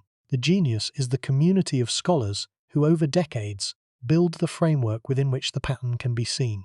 Every undeciphered script in the world, Linear A, Proto-Elamite, the Indus Valley script, the Phaistos disc, the Rongorongo tablets, is a voice that has been silenced by the passage of time, by the death of languages, and by the destruction of evidence. The silencing is, in most cases, assumed to be permanent. The evidence is too thin, the languages are too dead, the comparisons are too few. The scripts are, by the cold logic of information theory, beyond the reach of scholarship. Linear Elamite was assumed to be beyond that reach. It was not. The assumption was wrong, not because the logic was flawed, but because the evidence changed. The ground yielded something new. The new evidence, combined with the accumulated knowledge of a century, produced a reading. The reading, if correct, has recovered a voice that was silent for 4 millennia. The question that the Linear Elamite story leaves us with is not merely which script will be deciphered next. It is the deeper and more unsettling question. How many voices are we not hearing? Not because they cannot be recovered, but because we have not yet found the evidence that would let them speak. The ground of the ancient world is vast. The archaeological record is a tiny sample of what was once produced. The evidence that has been found is a fraction of what remains to be found. And the evidence that remains to be found may include, almost certainly includes, objects that would transform our understanding of scripts, languages, and civilizations that are currently considered permanently lost. The Cascadal block transformed our understanding of the Olmec. The Gunagi beakers transformed our understanding of Linear Elamite. The next transformative discovery, the bilingual inscription, the long text, the strategically positioned artifact that changes everything, is out there, somewhere, in the ground, waiting. The scholars are working. The evidence is accumulating. The knowledge base is growing. And the silence of the undeciphered scripts is not, perhaps, as permanent as we assume. Somewhere in the ground, in the ruins of a Minoan palace, in the silt of the Indus River floodplain, in the soil of an Easter Island hillside, there may be an inscription that will do for another script what the Gunagi beakers did for Linear Elamite. A bilingual text, a long inscription, a strategically positioned datum that transforms an impossible problem into a solvable one. The inscription may be there, it may be waiting. The ground is patient. It has been patient for thousands of years. It will yield what it yields when it yields it, on its own schedule, indifferent to the hopes and the deadlines of the scholars who dig.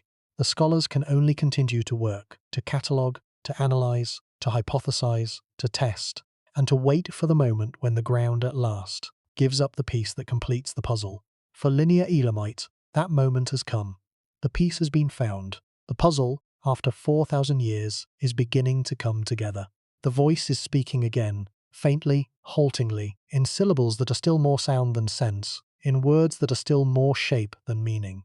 But speaking, after 4,000 years of silence, speaking.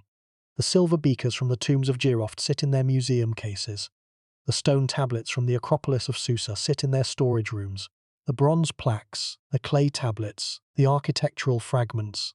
Every object that bears linear Elamite writing sits somewhere, in some museum, in some collection, waiting to be read. For over a century, these objects were mute, beautiful, enigmatic, and silent. Now, if Deset's readings hold, they have voices, thin voices, uncertain voices. Voices that speak in a language that has been dead for 3,500 years, in syllables that have not been pronounced by a native speaker since the second millennium before the Common Era, in words whose meanings are still, for the most part, beyond our grasp, but voices nonetheless.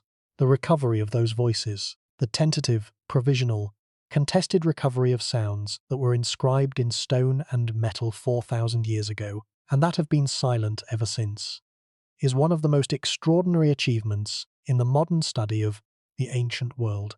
It is not a completed achievement. It is a beginning, the first step in a process that will take decades to complete and that may, in the end, produce only partial understanding rather than full comprehension. But it is a beginning, and the beginning, after 4,000 years of silence, changes everything. The inscriptions have a voice. The voice is speaking, the scholars are listening, and the silence, the 4,000-year silence of the oldest undeciphered script in the Iranian plateau, is at last, if only provisionally, if only tentatively, if only partially broken. The scholars listen, the signs speak, and the ancient kingdom of Elam, forgotten by history, overshadowed by Mesopotamia, neglected by scholarship, looted by criminals, and silent for 4 millennia, begins, word by halting word, syllable by uncertain syllable, to tell its story. The story has only just begun.